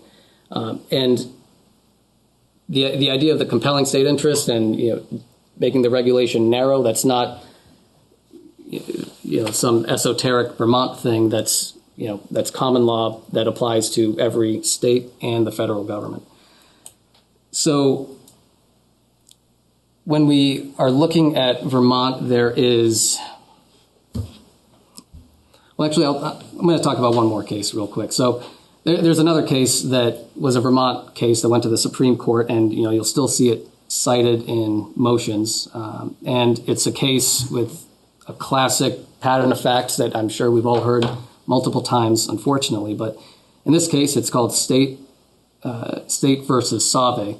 And there was an individual who was charged with a domestic assault. He received his conditions of release. He was not in jail. A couple months later, he got a DUI and a violation of his conditions of release. Still not in jail. A couple months later, he was charged with unlawful trespass against the victim, burglary, and unlawful mischief or vandalism, and also violations of his conditions of release. Still not in jail. A couple months later, he was charged with unlawful trespass again and violating his conditions of release for contacting the victim from the domestic assault. And at this point, the state's attorney very reasonably, in my opinion, said, okay, this person now needs to go to jail because they're doing the same thing over and over again to the victim. The Supreme Court disagreed with that. And what they said, this will be the last case that I'm going to read from, and then Is there a quiz after this? Yeah, it's interesting. So I think this is about a paragraph long, and it addresses one of the provisions that I mentioned earlier on in 7575, which is the statute that can that governs when bail can be denied to a person. So the quote is, merely because a defendant has violated, even repeatedly violated, court orders does not show that the judicial process is endangered. Some defendants will violate conditions of release by continuing to use drugs or alcohol. Their addictions may render them uncooperative and may contribute to their failure to meet conditions. Addictive behavior will make these defendants special challenges to the justice system, but will not necessarily threaten justice. Addictive behavior may also make them potentially dangerous. Nevertheless, preventive detention of the potentially dangerous is not now constitutionally acceptable. Likewise, a person may repeatedly violate court orders and commit crimes similar to that with which they are charged. Such flagrant disregard of conditions may show disrespect for the judicial system, but these violations do not necessarily threaten the integrity of the judicial system in the constitutionally limited sense that they thwart the prosecution of the defendant. Moreover, courts are not without recourse in dealing with those who persistently violate conditions. Proper tools include imposition of more stringent terms of release and initiation of contempt proceedings. Now, I object. I can imagine. It's so the reason that I wanted to read that is not to just say, "Hey, look, we can't do it. Sorry," but it's because we get a lot of ideas from folks, and what I just read isn't just somebody thinking off and putting it on a piece of paper. This is a rule that we have to follow. It's one of many rules that we have to follow when creating legislation, and all of our committees have tons of common law that we have to follow. And I wanted to share that just so that folks can see that we're not trying to disregard any concerns or disregard ideas that people are suggesting, but to show that it's a lot more challenging to try to address some of these issues. And it's oftentimes why you might see legislation that seems a lot more convoluted or complex rather than just getting straight to the heart of an issue and kind of nibbling at the sides or something. But that's when we're following these rules, that's sometimes how you'll see legislation made, is not quite getting directly at it, but trying to address it in smaller ways that are not unconstitutional. So let's see, what's next? Okay, I can skip that jump case. in there? Yeah. And give you a break. Sure. Yeah. You have a question, Peter? Yeah, I mean, it's like low-hanging fruit question, but I'm going to ask it anyway. So what's wrong with changing the laws to make more sense? Mm-hmm. How do you do that? I mean, there's a mechanism. We've just seen it just unfold just recently with the changing of Roe v. Wade. I mean, so we know, and that's like the worst example possible, but that it can happen. You mean changing the Constitution? Yeah, just changing anything. I mean, I'm just saying. I mean, with enough steam and enough leeway. I mean, why? Again, understanding it's like lifting a 1,000-pound weight. I understand that, but like if you get enough people on that weight, it'll leave the ground. Sure. Are you? So I don't know what I'm saying. So don't ask for specifics. Good. So I'm as I said, it's a low-hanging fruit question that I think the common person on the street, myself included, would just say, well, then if that law is not working, if that law doesn't allow you to create a situation that seems a little bit more reasonable, a little bit more actionable, that you can, for somebody who's a repeat offender, and you've read the statement, which makes all the sense in the world and no sense in the world, why not just work to change the system in which? So what I've read is a Supreme Court opinion, and we can't change that. That's why I'll argue that. What was that? Yeah. We can change the Constitution. So we can amend the Constitution, and there is a provision. It's Section 40 in our Constitution. So our Constitution, the section on bail is, I believe, 3 paragraphs long. In surrounding states, it's about 1 or 2 sentences long. And there are pros and cons to being very specific in a Constitution. So one of the circumstances in which somebody can be held in pretrial detention is if they commit a felony and there's an element of violence involved in it. The weight of the evidence also has to be great, and there has to be a combination of conditions that won't protect the public, and then you can hold somebody in pretrial detention. Regarding repeat offenders,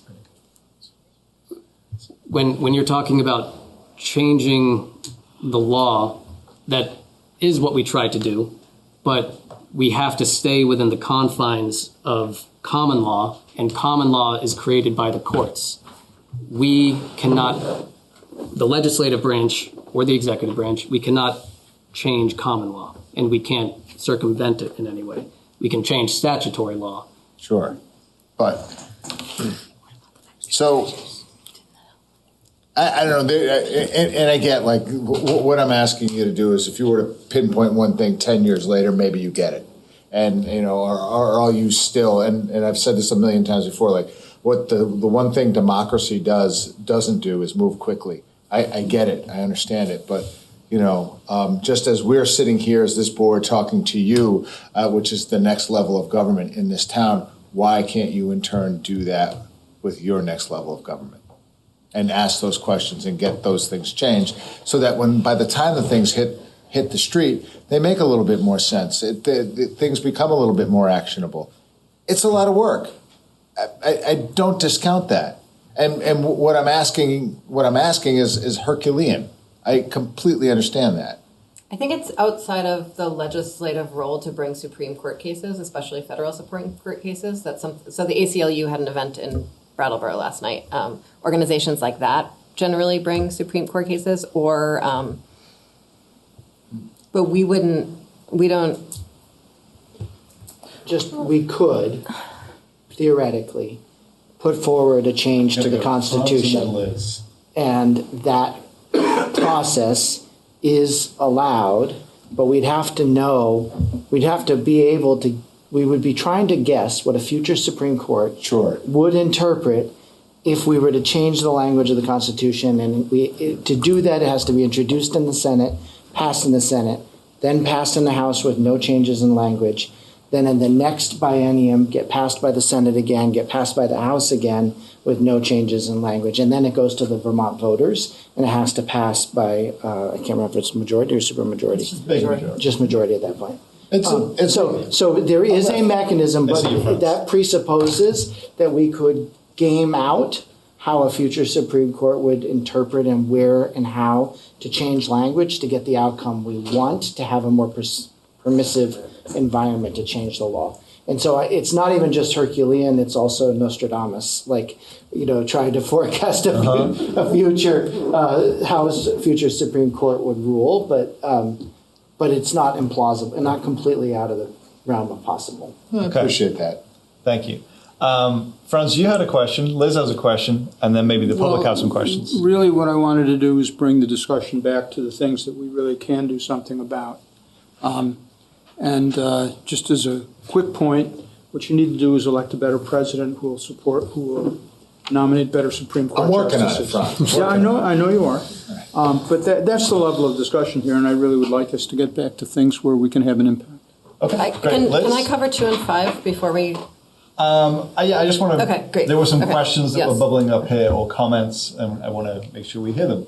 It's just, not that it's germane, but of all the very interesting things that you pointed out, one of them was that bail is rescinded if you're a threatening or intimidating witness. Mm-hmm. And it just seemed to me that the Supreme Court ruling that you read said that would not rescind the bail, even though the victim was repeatedly violated.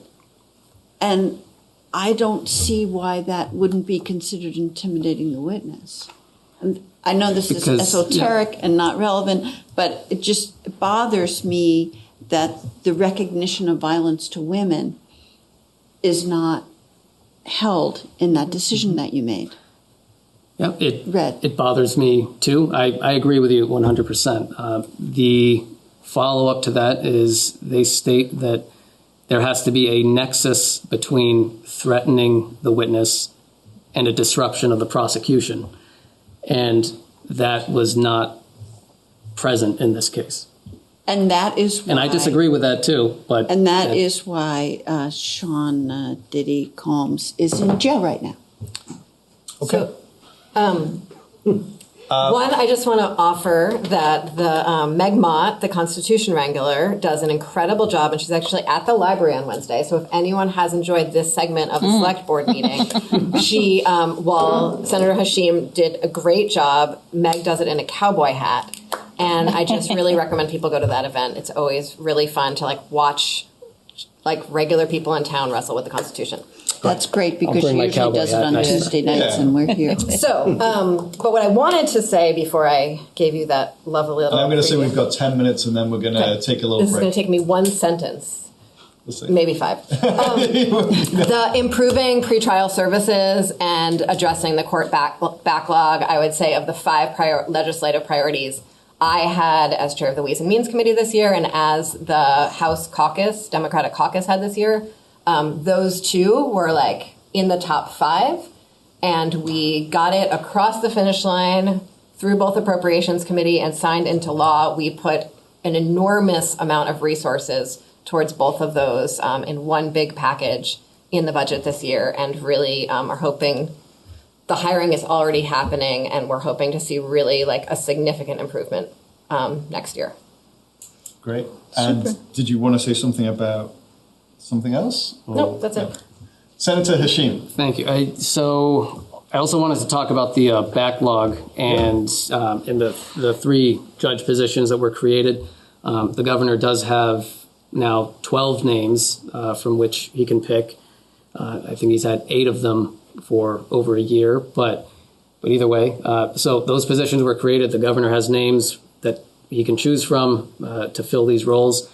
We also created a number of judicial assistant positions, and those are absolutely critical positions. I also think they need to have better pay. I think the starting salary or the starting hourly wage is $21 an hour for a job where you're affecting people's lives in a pretty big way.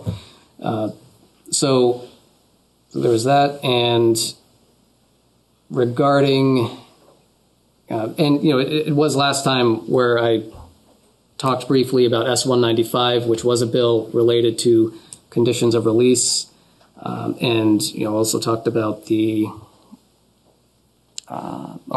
drug document and some of the, actually, I'll talk about some of the other areas that I'm hoping to focus on in the legislative world. It'll be brief. I know I'm probably at 5 minutes now. There's something called regional arraignments that I don't think anyone is a fan of who works at the court, but they're also rather disruptive and they slow things down quite a bit. One of my plans is to do away with those. They are a vestige from COVID and not really needed anymore. I haven't heard a single attorney say that they like regional arraignments, so doing away with that I think will speed things up. I also want to work on clarifying some of the responsibilities when it comes to court orders that mandate treatment. There seems to be, I've seen court orders issued and different organizations not quite following through with the court orders that involve getting people into rehab rather than prison. So I'll save time and not expand a ton on that, but yeah, I'll just leave it there. Great, thank you. Board members, we've got a member of the public that would like to ask a question or make a comment. They're on Zoom and they have the enigmatic name of iPhone. You are recognized. If you could introduce yourself and ask your question, that would be great. They've had their hand up for a while.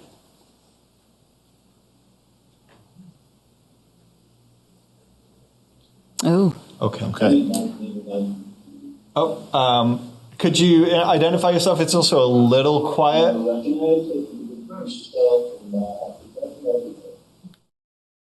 I can't.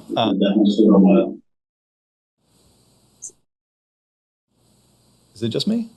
No, I it's don't not think just so. you. Okay. Okay, I'm sorry. Perhaps they could rejoin and raise their hand again if they wish to speak. Sue? Just a quick kind of question, comment. Wondering how the courts are doing using electronic monitoring for specifically violent offenders, where people can, on release for multiple charges, if they're using that aggressively to keep people out of the areas that cause them to get in trouble, and for curfew. You have multiple questions? Sorry. Just wondering if that is something that the courts can. And is that the only question? Yes. Okay, I sort of felt like there were more coming, but I was wrong. If anyone could answer that. Yep. So not quite sure off the top of my head, but I know that that information should be available on the Joint Justice Oversight Committee, which I'm also a member of, and I can get that information forwarded to Sue. Great. But I don't have it off the top of my head. Yeah, that's fine. Thank you. Mr. Goodnow? He knows the answer. Maybe. Oh, no, I don't know the answer to that. If you would introduce yourself, please. Yeah, I'm Ian Goodnow. It's the first time I've spoken in front of this board, it's not on intense, that side, right? which is kind of fun. And I'm the Democratic candidate for District 9, Brattleboro, so that's exciting. I just wanted to say quick shout out to Senator Hashim doing the law office study program proud. Guy didn't go to law school. Pretty impressive. And I just wanted to thank the delegation for the work in additional funding for the judiciary, and I'm excited to see how that's going to impact my day job. And then I wanted just to draw one connection from like Tristan's comment earlier on a different question about medication and medical, in hospitalization and involuntary hospitalization. And his point was like, these are like the very powerful things that the state can do to a person, and equate it to like the death penalty. Pretrial detention is another one of those. Like holding somebody in jail when they haven't been found guilty of anything is another instance of like very intense power that the state can impose over an individual. And so I think like I don't really make that point with like an idea in mind, but more just like there's a reason why the tension exists and the discussion exists on those big questions, because that balance of how much power to impose on people is like a key thing to the discussion on how to govern. And so I just wanted to connect that final loop, and I appreciate the discussion. I find it really interesting. Thank you. Thanks, Ian. Okay, we're going to take the caller on Zoom, and John has a guess who it might be. We'll see if he's right.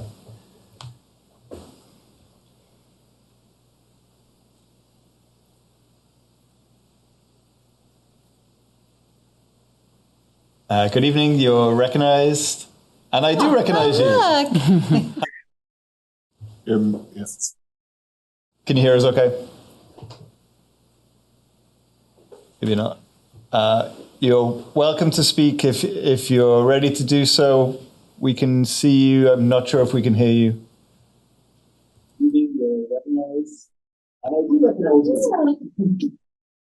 Hello, everyone. I don't know if you can hear me. Yeah, welcome. Okay. I just wanted to state I wasn't able to make it back in time to town.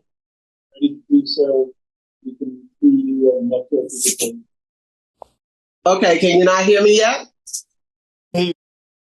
There's a huge delay. Yeah, sounds like I'm unmuted. Can you hear me? Yeah. Oh, look. Okay. Well, I don't know if I couldn't make it back to town, But one of the things I wanted to cover is the fact of the legislators talking about the conditions of release. And I want to point out that this week I've had to deal with an officer that was attacked by someone who had violated many, many, many conditions of release. And so I am hoping that the legislators will help us talk about this, because the last time I had to deal with a person that violated their conditions of release numerous times, one of my officers was injured. Now, this week, I had an officer that was attacked and assaulted in such a way that I find detrimental for not only the morale of my officers, but a possible later medical condition of an officer. And so I need to address the fact that people that violate the conditions of release numerous times, and when we bring them in that they have committed such a horrendous act towards my officers, and they are released within hours, we need to address that. I cannot continue to have people that attack my officers, assault my officers, and place my officers in danger, and there is no accountability for what they are doing. So I would like the legislator to address these issues. Thank you, Chief. Any thoughts on that? Yeah. Thank you, Chief, for speaking on this, and I'm extremely sorry for the officers who were hurt here. I mean, one thing that surprises me is that the person, isn't held under the pretrial detention. 7553A is the statute. In that type of circumstance, with what was described by the chief, there absolutely should be accountability. That's a danger, and I don't know why that person wasn't held. Yeah. That's okay. Those are my thoughts. I agree with the chief. Yeah, thank you. So you want to have one more comment or question, and then I think we'll take a quick little human body break.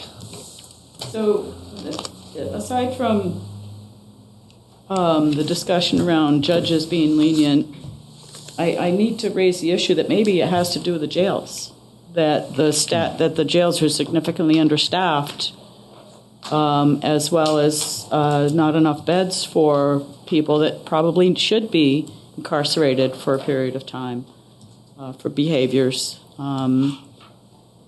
If that's part of the package, we've got to find a solution. We can't have people that we rely on being harmed, and certainly not people in the public being harmed because a judge has to let them loose because there's no space for them or there's no supervision. Okay, thank you. Any quick comment on that? Can I just comment on that? That's absolutely. The jails are not. There's plenty of room, unfortunately, in a way, because there is very little services to folks in the jails, and we should call them jails and prisons because folks are not getting the corrective service. We call them corrections facilities because they're supposed to be ways to just give people that we do have medical assisted treatment, but there's no significant, meaningful job skills. There was supposed to be, but there's not. So they are not therapeutic, in my opinion, and the courts seem to not really. They don't make decisions based on the prisons or the jails. And the jails and the prison are one and the same. We don't have separate jails for folks who have not been convicted, which is also an issue. And the corrections department is also responsible for restorative justice, which is possibly a challenge. And that's something that I want to discuss with my colleagues at another time. Okay, great. Thank you. We're going to take a quick 5-minute break. It's 8:15. We'll come back at 8:20. Okay, so John, our next item on the list is affordable And I know Wendy will and middle want income to housing. hear this. Yes, I think Wendy will be in his seat by the time I've finished even this sentence. So, There you go. John, would you like to give us a little table setting? I will. So this item is affordable and middle income housing. And the legislature's continued to discuss and fund affordable and middle income housing, but there's still a need in Brattleboro for additional support. The town has taken necessary steps locally to facilitate the development of housing with inclusive zoning, but we still need state level assistance. And some of the priorities that the board has been discussing are permanent Act 250 exemptions for housing in Brattleboro's designated districts. And we know you've done the 3-year, I think, or 2 or 3 year exemption, but looking for that on a permanent basis would be a great addition. Another thing is continuing to fund pre-development to spur housing projects. So if there is opportunities in the budget to continue to fund those programs, that would be fantastic.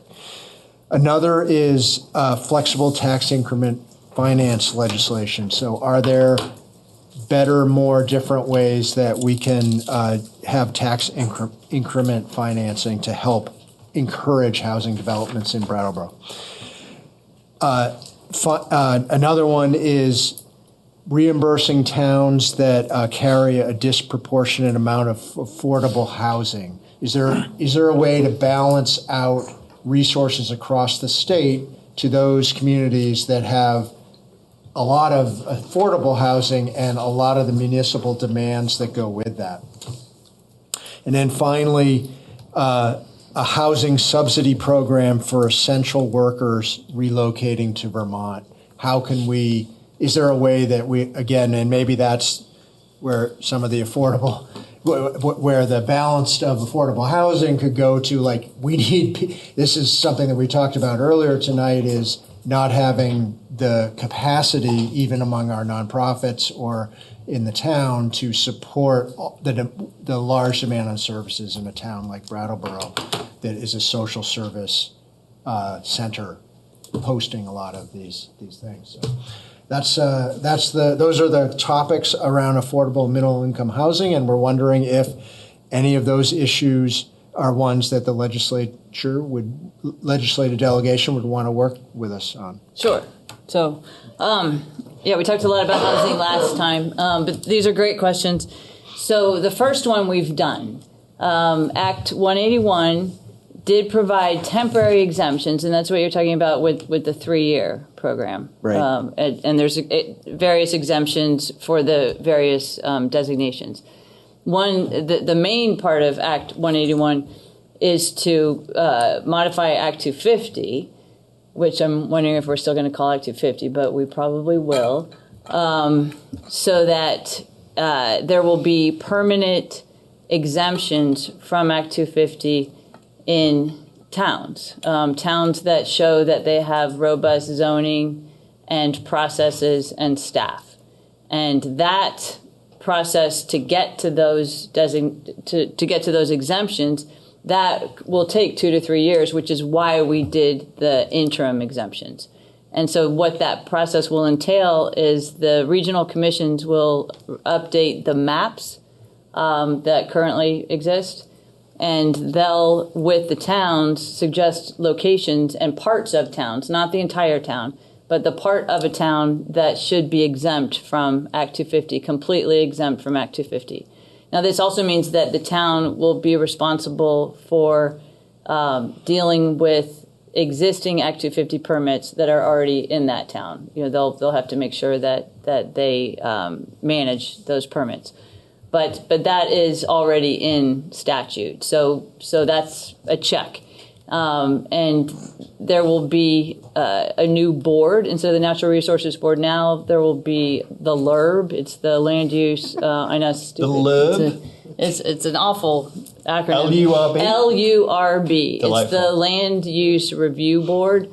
They're and hiring. Instead of Right, no, and should be on. I'm on that nominating committee. There will be 5 members, 1 chair, and 4 members. They are full-time jobs, and we will. The governor will appoint all 5 in January, subject to the advice and consent of the Senate. And there's the nominating committee who's meeting now is going to provide nominations to that, to the governor. No. But there can't be more than 1 for each county, and there is a goal to have geographic diversity, and so that's really done. It's done as far as statute is concerned. The process is ongoing on number 1. Number 2, I sent you I sent the town manager correspondence from Maura Collins that all of our major programs do include pre-development. So if there are other ways that you'd like to have pre-development covered, we can talk about that. And our understanding was just that funding gets used up very quickly, like there isn't much of it or enough of it, and so it's still a bottleneck. I can speak to the more of it when I. Okay. There will never be enough funding for housing, but the housing market is improving, and I think that's something that we really need to let people know, because especially in real estate, we need to know that we're making progress and that there is available housing. Obviously, we need to build more, but it's a significantly different market than it was a couple of years ago. And you can see that if you look at the realtor stats, and you get reports from the planning department on the number of houses that have started. And the Prouty project hopefully will really come through, because that's an amazing project. And just as an aside, that project is being done as individually as possible and outside of the usual constraints, which I think is a really good idea, because we have patterns of creating housing in Vermont that are generally pretty expensive, and there's only a few people who can do it, and we need to have more entities who can do housing at all levels. Did you want to say something on that one, or you want me to? No, I just want to jump in on C. Okay, on tax increment. Mm-hmm. Cool. So I very much support more options in tax increment financing.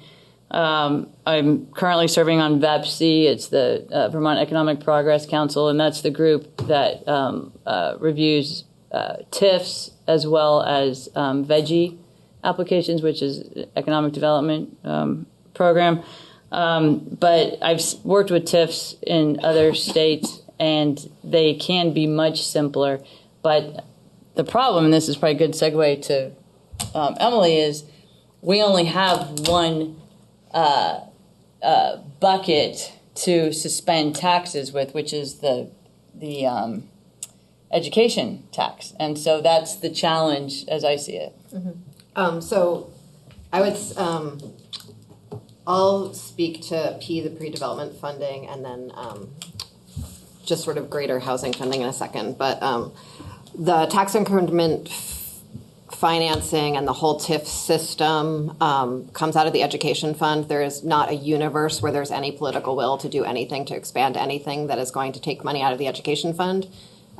This year, or probably for the foreseeable future, perhaps you have heard that we are struggling with the education fund and property taxes right now. However, I believe that generally municipalities are interested in tax increment financing because of a need for infrastructure dollars. And I would suggest there might be other ways to get your infrastructure needs met. And so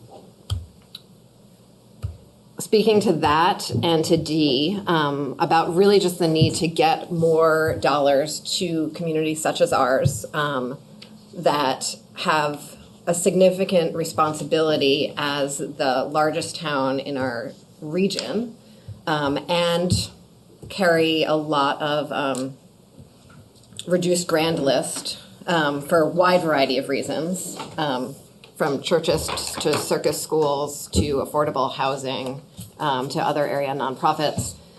For the last few years, I've been working on that issue. There's a fairly comprehensive report that I requested from our joint fiscal office last year, which I've sent on to some of you, and I can send to more of you, that looks at options from other states. Minnesota has a really interesting system that they use where essentially there's a pot of money that is set aside for municipalities, and it is divided up according to essentially like a weighting system about that community's poverty, the number of tax-exempt properties in that community, things like that where likely Brattleboro would do fairly well on. And that is how state revenue moves to municipalities in Minnesota. New York has a really interesting model where they have essentially like an infrastructure super fund where funding for roads and flood mitigation and electrical infrastructure and sidewalks and new water treatment facilities all happen, or trail systems all sit in one place in their state government. And it is towns apply for comprehensive projects with that one department, and then that state department manages all of the grant requirements for all those federal streams of money instead of it being 16 different projects. And that is a really effective use of both state funds, federal funds, and municipality being the ones with the least capacity to be managing that kind of thing. We began a process last year of really moving towards some combination of those two things, and got fairly far along in the Ways and Means Committee, and am excited to take the next step on that. That's next year. What would really help from all of you to keep that moving is the Superfund idea is more using federal funds in sort of flexible ways, but the idea of sort of this revenue sharing is a great idea. And generally when municipalities bring it up, they say that you want more money, and I understand that. I think that's great. I want you to have more money. The money has to come from somewhere. And so when you ask for like a greater split, say, of the local option taxes, that's money that would need to come out of the general fund budget. The general fund budget's quite tight. In fact, we can't pay for the recovery resources we want to, right? So to really be true partners in finding what that other revenue source would be. The League of Cities and Towns, who tends to be the loudest voice in this and represent you fabulously most of the time, is like very stuck on the sales tax, which is just sort of like a no-go in this particular political environment. No one wants more sales taxes. And we've already done that. Yeah, but you've done the local option tax, but broadening the sales tax base is something they bring up, raising the rate even. Like, that's just probably not going to happen. And so if we could get together and be more creative about how we could pay for that in a way that's not going to pull from some other spot in the general fund, but really add new resources to the pot for all of us, I think we have a really good chance of getting that done. On the housing subsidy program. Emily, can I ask you a clarifying question? Yeah. So you kind of described that there was some work that had begun in the Ways and Means Committee. Mm-hmm. Is that work on a bill or? You know what's so funny? I actually don't remember if we ever had a bill. Right. But we might have had a bill. I'll go find out. I'm so sorry, I don't know that right now. But you have this report. There is the report, which is fabulous, that you sent Liz it to me. has, and I think I sent to John. I don't know if I sent it to you. Would you mind sending it to the whole board? Yeah. Thank you. Sure. Can I just jump in? You just said something interesting, like, and it's always something I've always kind of looked at with the revenue side of my brain is how to create more, right? Revenue solves a lot of problems. So having positive revenue really solves a lot of problems. So you said like how do we find more revenue streams without hitting the general fund? Like I imagine that's not the first time you've ever posed that question. You probably have something in your head that would say, well, we could do this. Can you Can you, what would that be? What would that look like at this level? Because it's a little strange, right? Like I know how I generate revenue in my life, but it doesn't apply to what you do or what we do here. Yeah, actually, I can speak to that and answer another question simultaneously, if that's okay. Do it. Okay. From an agenda point of view, if she's like, we're really blurring these last two, I'm here for it. Good. Great. Yeah. So we need to build more affordable housing. We need to build more all housing. And I think affordable housing with sort of the capital A way that we talk about it is incredibly important, and to make space for other housing as well. We were able to put significant new investments in housing development this year, and pre-development funds really expanded both of those significantly by increasing the tax on the transfer of second homes, and actually lowered the cost to purchase a primary home if it's below a certain threshold of cost. And so that is one way we raise new revenue for housing. It was not enough in order to sort of raise the amount of money we would need to really solve the housing crisis. The House passed a bill that I believe both of our senators supported but did not get out of the Senate, that created a new top income bracket. And that was going to raise enough money to sort of solve the housing crisis. There are lots of other ways not that many other ways, but there are ways to raise revenue progressively, and we are working on them. I think it's really important that as we're sort of solving these essential problems and thinking about how much, especially our municipal taxes, really squeeze the middle class with the way they're structured, through no fault of yours, of course, that as we look to new revenue options, we're not adding more taxes to folks who are really carrying so much of the responsibility for our state at this point with the way our taxes are structured. And so continuing to make sure that those who are most able to pay are paying for these really necessary services.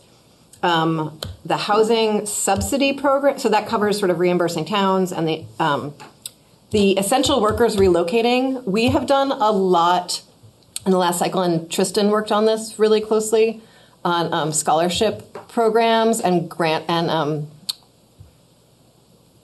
loan forgiveness programs. Wendy, you did too. I'm so sorry.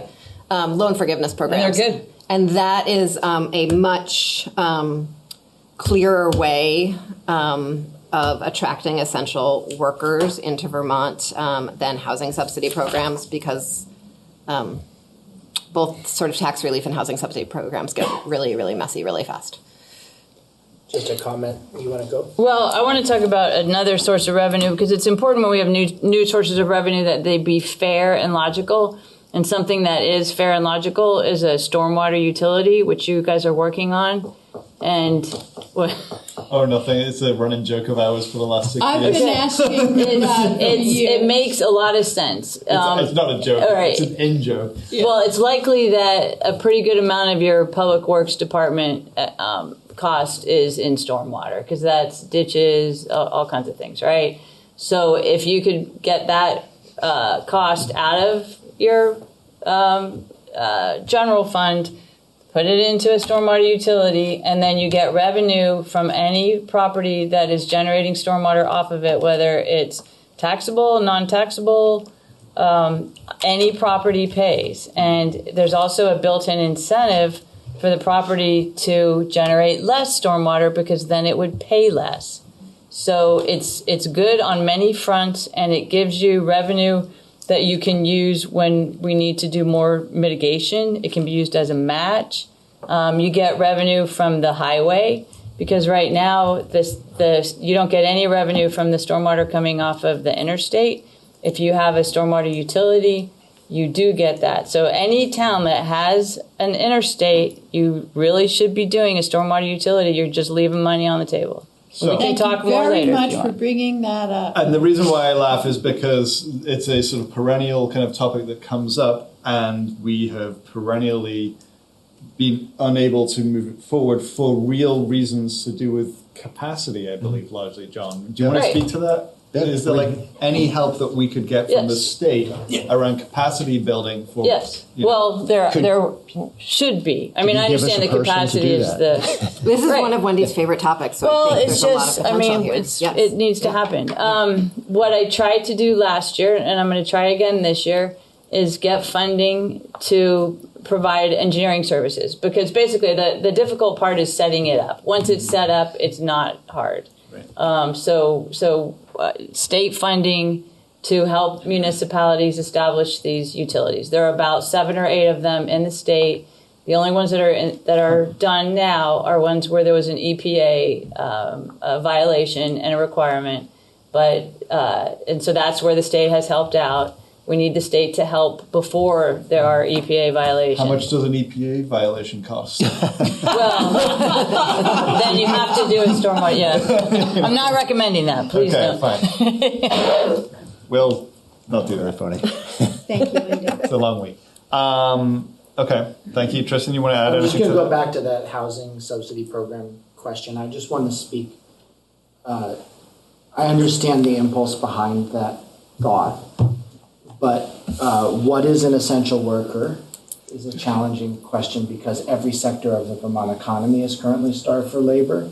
And I mean, I agree with Emily's point about housing subsidy as a vehicle for trying to address that is not as easy to sort of find the state or local interest in the nexus of like how to help people. And the loan forgiveness programs that we put into place were largely in the healthcare adjacent workforce because we're spending a ton of money of general funds mostly to subsidize parts of the workforce that are really driving huge costs at the institutional level. And traveling nurses is the biggest example of it. We're spending tens of millions of dollars more than we were 5 years ago. And there's a projected shortage of something like 7,000 to 9,000 nurses in the state over the next 5 years. And so like any conversation about where that falls, then you start to get into how do you measure that question, who's deciding, and it's just very, very complicated. But the much larger problem is that we have an estimated housing shortage of 36,000 units statewide for our existing housing needs. That's what the housing needs assessment said 2 weeks ago. And that's the macro problem, and all of these other things ultimately just end up incentivizing some people to win in a system that's currently experiencing extreme scarcity. And so it's not a great systemic solution. Has everyone seen the VHFA housing report? You know, I don't know if they have. Highly I'm sure recommend. that we could, we had our own housing study done several years ago, which told us we needed 500 units the day that report was published. And we are doing our level best to work on Pre-pandemic that. too, wasn't it? It was early pandemic. Early pandemic. Yeah. John, you wanted to say something. Oh, just on that On the VHFA. scholarship and loan forgiveness. So just so that you guys realize, a lot of the essential workers, the positions we're trying to fill in town are not necessarily folks with college educations. They are people that are taking EMT jobs, police officer jobs, and other essential services from a municipal standpoint. And so scholarships and loan forgiveness aren't really going to help us, but not having them drive 100 miles because that's the nearest affordable housing, is a challenge. So, And that's why we want more affordable housing, absolutely. Yep. Are we ready to move on to the next one? Yes? I think we did move on to the next one. Yeah, we kind of bled into it a little bit, but I want to kind of more explicitly name it. And so every time we've had a conversation around this proposed agenda, and it is kind of still in the proposed stage, but I think we're kind of firming it up. We have left this item on the last item. And it's actually, I think, of these 5 things, probably a thing that we've talked about the least ever. At our goal-setting retreat earlier this year, Elizabeth proposed it as a priority for the board. And so Elizabeth's idea is that we need more revenue here in Brattleboro. We have a disproportionate burden as the economic center of our county, because I hear it talked about in a few different ways. And, it's like we have too many social service agencies or, too much need here. It's like we're actually just the economic center of this region. And that's true in good ways and less good ways. And it cuts both ways, right? And so what we're seeking to do here is to build a platform for increased revenue based on our status as one of, the few of, how many towns are there in Vermont? 200 and something or other? 52. There aren't, most of the places are not like Brattleboro, right? There's really 7 or 8 places like us here that serve as a center. We're actually the one and only. We are, of course, the one and only Brattleboro. I'm so sorry. Twins with Attleboro. The other ones are also. Anyway, let's not get sidetracked. And so municipal revenue enhancement is how this is named here. I think when you first mentioned it, I was like, oh yeah, good luck. But really what we're speaking about is our status as the economic hub of this area and our great need for additional resources to meet our needs here. Let me speak to it. And Elizabeth would like to put a finer point on it, I think. Yeah. Well, a couple of things that I'm sure you all know about Brattleboro is, our poverty rate is 21.7%, twice as high as the state. And our tax rate is double of all the surrounding towns. So that our needs are greater and our ability to pay our taxes is really disparaging. And so those two things are the factors for urban aid municipalities in New Jersey, and I'm sure in the other states as well. But also we have, the preponderance of social services, hospitals, churches, social service agencies, the gamut. And so all of that is reduced from our grand list. So our ability to raise money is hampered from every direction. On top of that, just taking the motel program as an example, we have this demand that for services that was placed in our lap that, we're the host municipality. And the motels make money, and the social services. Some of them have contracts and they get paid by the state, and people get benefits. The only entity that gets nothing and provides so much is a municipality, and every other hosting town is in the same boat, and so. Yes, there's a concern about the motel program and what's going to happen to that program and those people in need and so forth.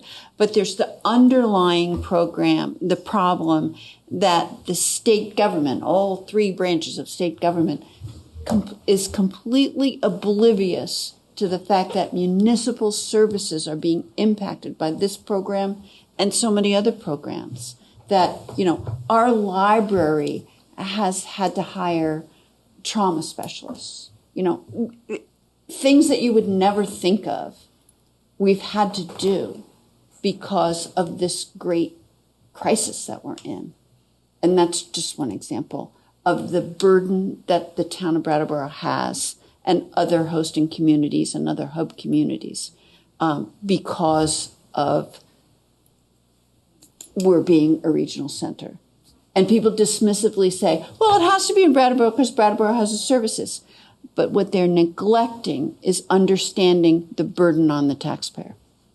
Liz, Thank I you. really appreciate what you're. Sorry, Daniel, I just jumped right in. Yeah, that's okay. It's very casual here. It's been a lot.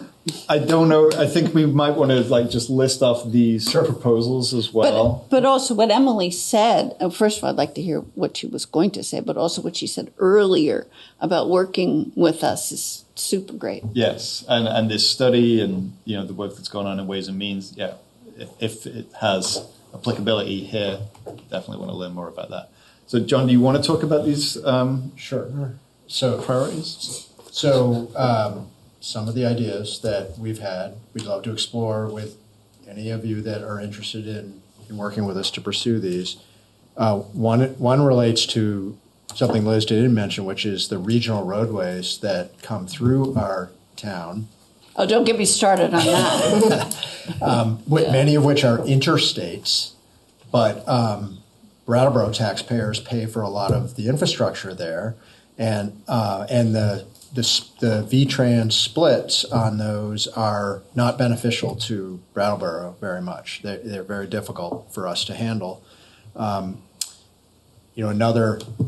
Another thought around that is whether we couldn't look at some sort of local option gas and EV tax so that people who are using our roads that cost us significant amount for maintenance could be paying for them when they drive into town and get gas or chargers at the Tesla stop or what have you, that there is something that goes to Brattleboro from that to help us pay for the very expensive road maintenance that we have. Another idea is, I think it got mentioned earlier, but we understand that the local option tax distribution, which is currently 70-30, that 30% is significantly more than the tax department needs to process that revenue. So why couldn't that be shifted to a 95-5% split so that more of the local option tax was retained in town?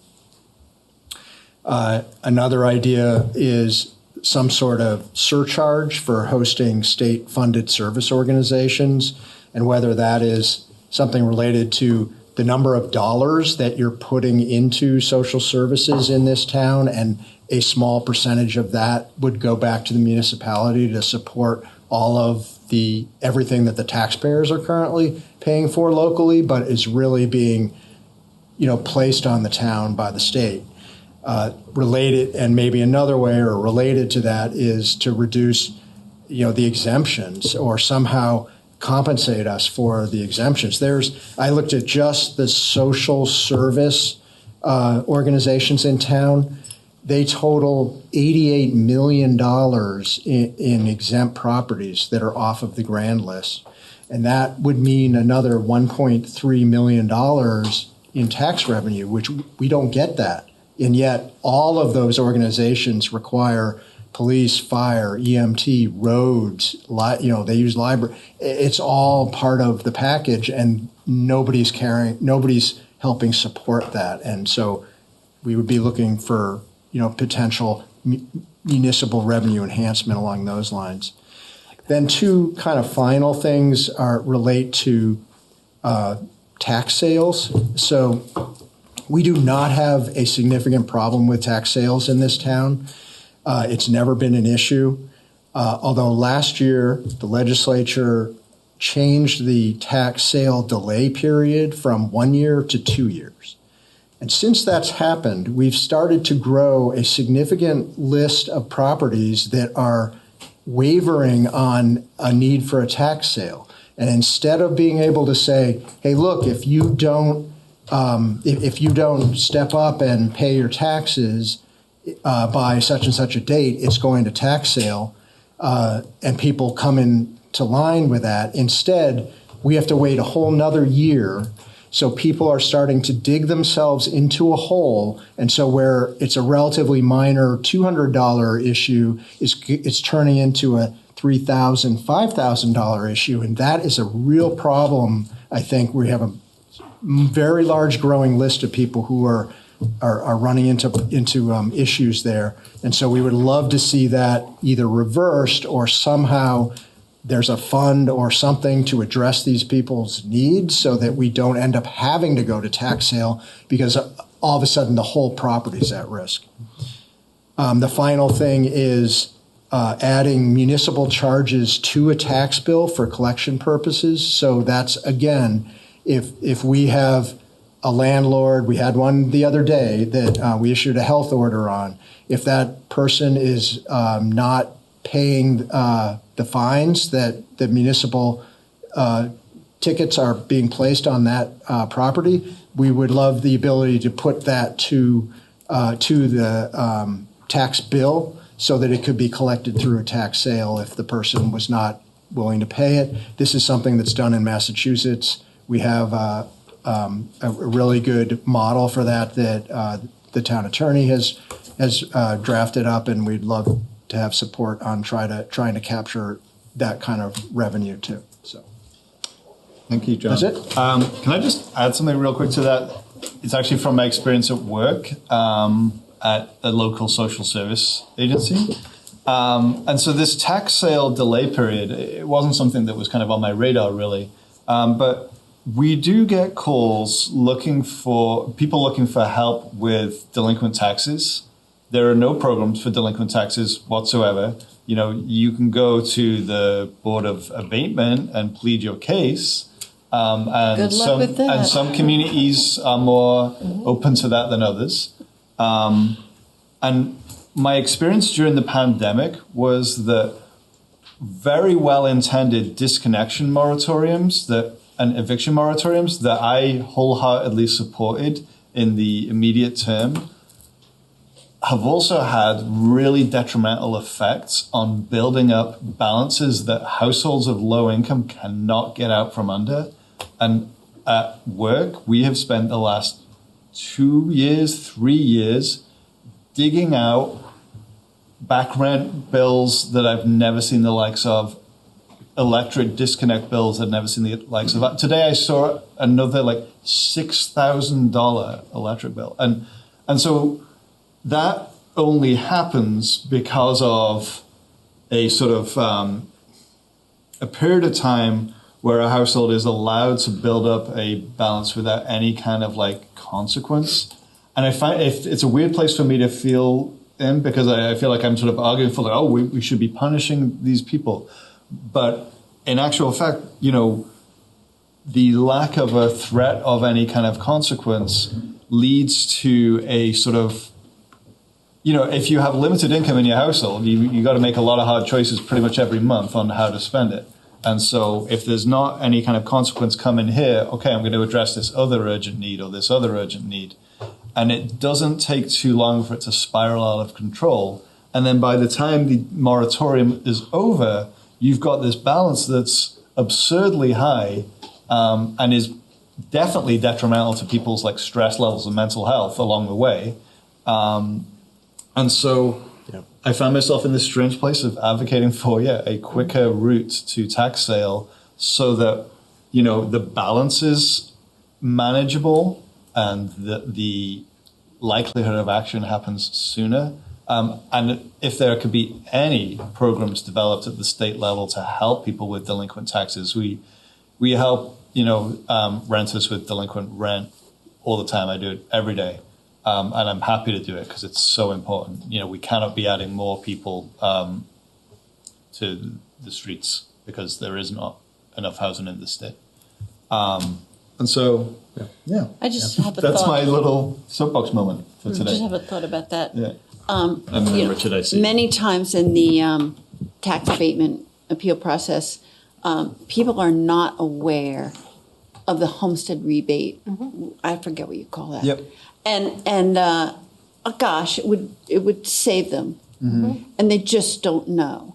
And so our tax department has started sending out a little notice. Well, they're required to with this new law. Well, okay, they do it, and they're complying with the law. Yeah, and you know, I don't know if it's made a difference, but I mean, it helps.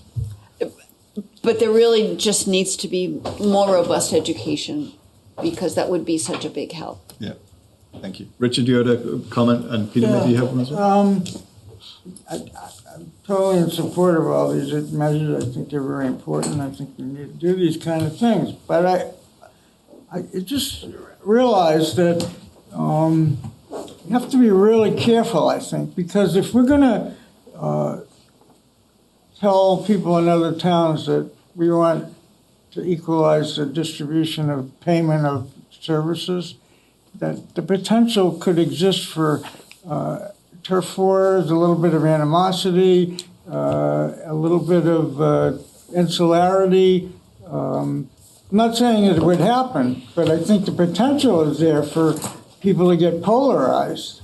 And I think if we're going to do this, we need to figure out a way to communicate in such a way as to kind of buffer that or neutralize it, or just keep that in mind. Thank you.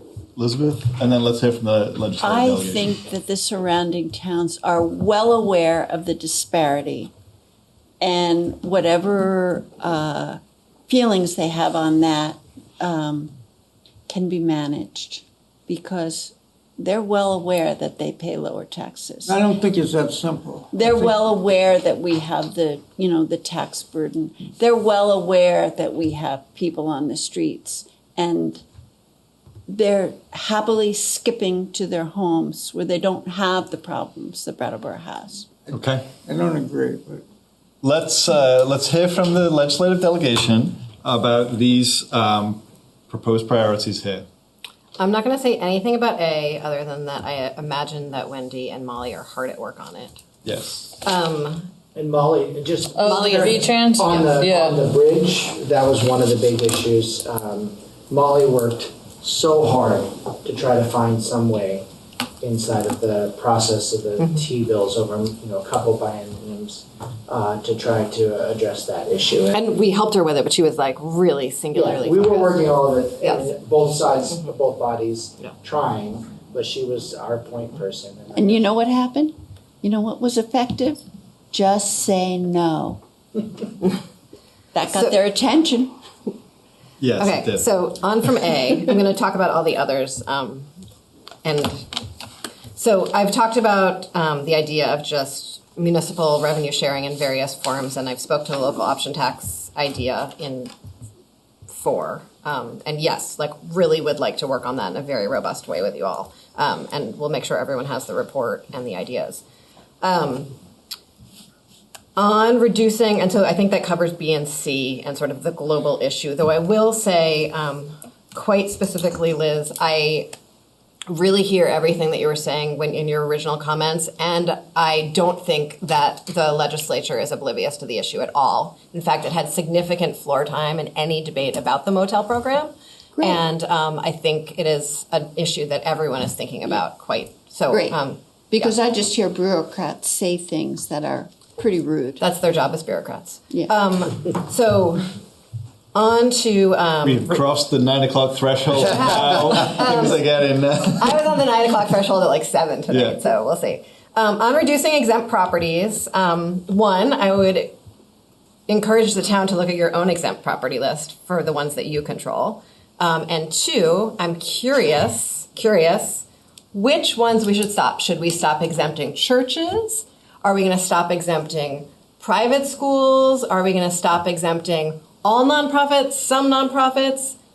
If we exempt nonprofits from the property tax, which you're welcome to suggest, if they are state-funded nonprofits, we are going to send state dollars to that nonprofit to then pay property taxes back to the state. That's why we exempt nonprofits for the most part from taxes. It's not because we think they're so nice and good that they shouldn't have to pay taxes. It's just that it would create a circular loop with dollars. But there's a second half to that sentence. Let's see if Emily can finish. Is that okay? That was the end of my sentence on that, and then I was going to spend a lot more time on E and F. Okay. But I would You be wanna- happy to explore the reducing exempt properties, but we would need to get very, very granular together. Okay. This is probably a great environment for that. Not a great environment for Okay. granular conversations. All right. But maybe we can make some time for that. That would be great. Okay. I will say that a conversation around tax exempt status for churches that happened in the legislature, sparked by our colleague Laura Sibilia right up the road, was one of the most remarkable flows of emails I've ever received in my time in the legislature, and I get a lot of emails. So just be careful what you wish for. Okay, E and F, the tax sale delay. I want to sort of lay the groundwork for why that bill passed and why we worked on it. So as you might have heard, we are having a massive property tax challenge this year, and the education fund is particularly stressed. I know I've said that casually a few times, but it keeps me up at 2 o'clock in the morning. It's the majority of what I spend my time talking about, and it's a huge struggle for all of us who pay property taxes, not just those of us who have to vote on them. And so we knew that property taxes were going to be particularly hard for people this year. We also have been working with some folks who look statewide on tax sales for a number of years, even before the pandemic, who have been tracking this issue. And some municipalities, and Brattleboro is not one of them, go to tax sale profoundly inappropriately, really as a way of making revenue for the town. And that is something, you know, like there's sort of the stereotype of like police officers sitting, you know, at an intersection and like that's how the town pays all of its bills. And, you know, we don't do that here. And I actually don't know of a town in Vermont that does that. But there were some communities that just had an egregious scale of tax sales. There are also a lot of communities that don't have any consistent system for payment plans whatsoever when folks go to boards of abatement and don't offer payment plans with boards of abatement of any kind. Brattleboro is a large enough town that you might be lucky to come in and request abatement and not know everyone sitting up there and have them know all of your business. But in a slightly smaller town, and even then, I imagine that that's rare.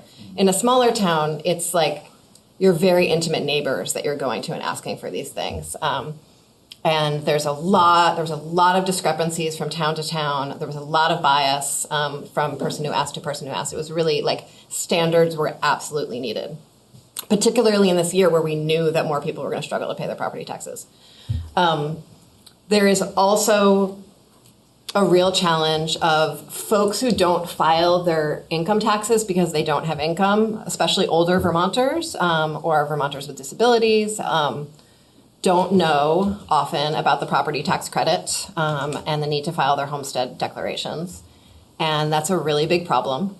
And a really great way they can have a really big reduction on their taxes. And so wanted to improve that system. And we did a lot of stuff to improve that system. I'm not going to get into all of that. There is an office of the taxpayer advocate that can grant special dispensation from people paying their taxes in certain cases and has a fund for that. So if we do, while we do have lots of programs to help renters, that is a program to help people with their property taxes. Say it again. The Office of the Taxpayer Advocate. And what can they do? They can help forgive people's taxes. Really? Yes. Huh. Can't see that. Yeah. That's great. Yep. It's a very small office that was not much needed.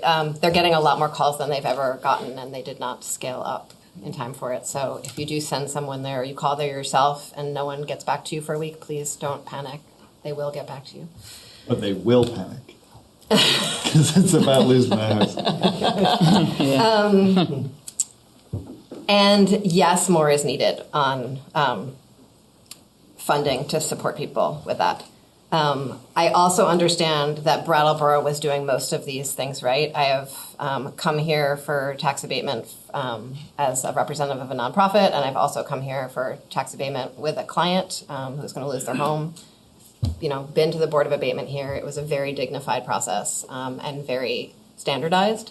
That's not true in a lot of places. And so I think Brattleboro is feeling some of the burden of what happens when we place standards on other towns that are not meeting the same high standard that Brattleboro is. I think some of the planning work we did sort of related to that. Like Brattleboro is a shining star in the planning department, and we need other towns to catch up sometimes.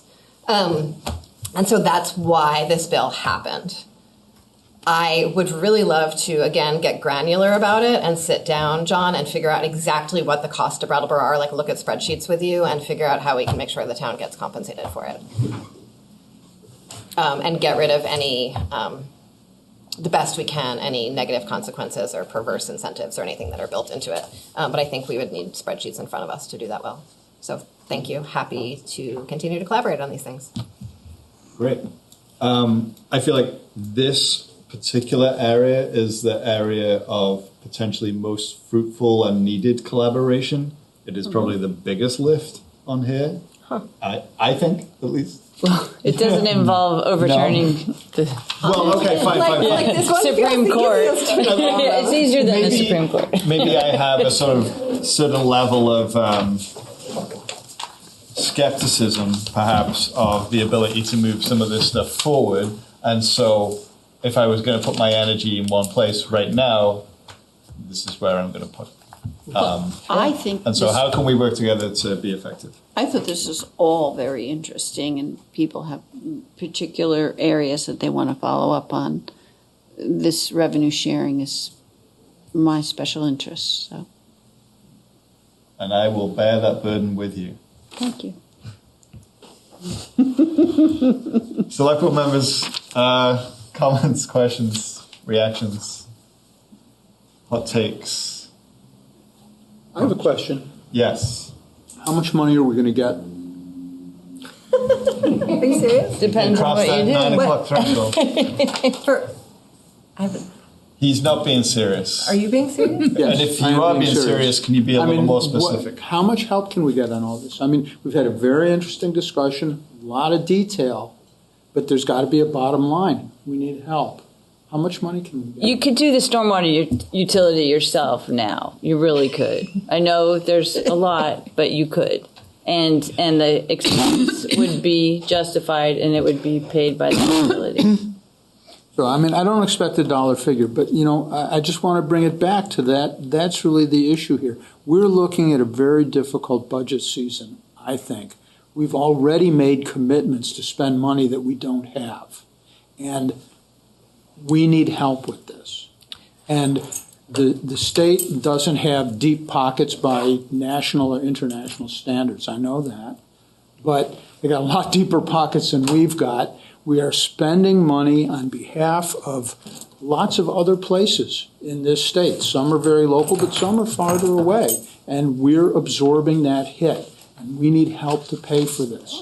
And, you know, I don't care if it comes from stormwater utilities or revenue sharing or some other, you know, all these different programs we've heard about. I'm just going to. But, you know, that's it. We need the dollars, and we need them soon. I don't think anyone at this table can commit to spending any money that we don't yet have, and we actually don't know how much we'll have in the general fund yet this year. The emergency board hasn't met yet. That happens in January.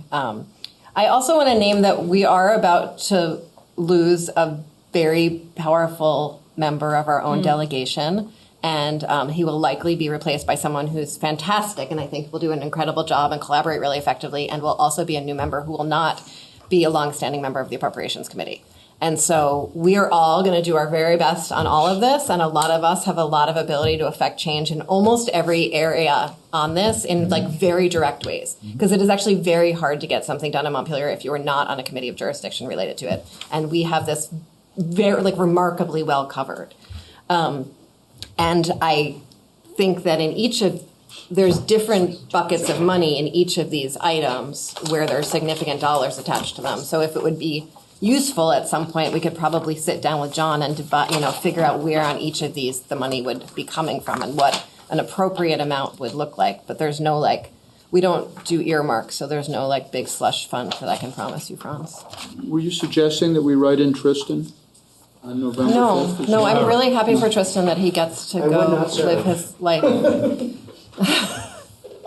So, board members, it is 9:15.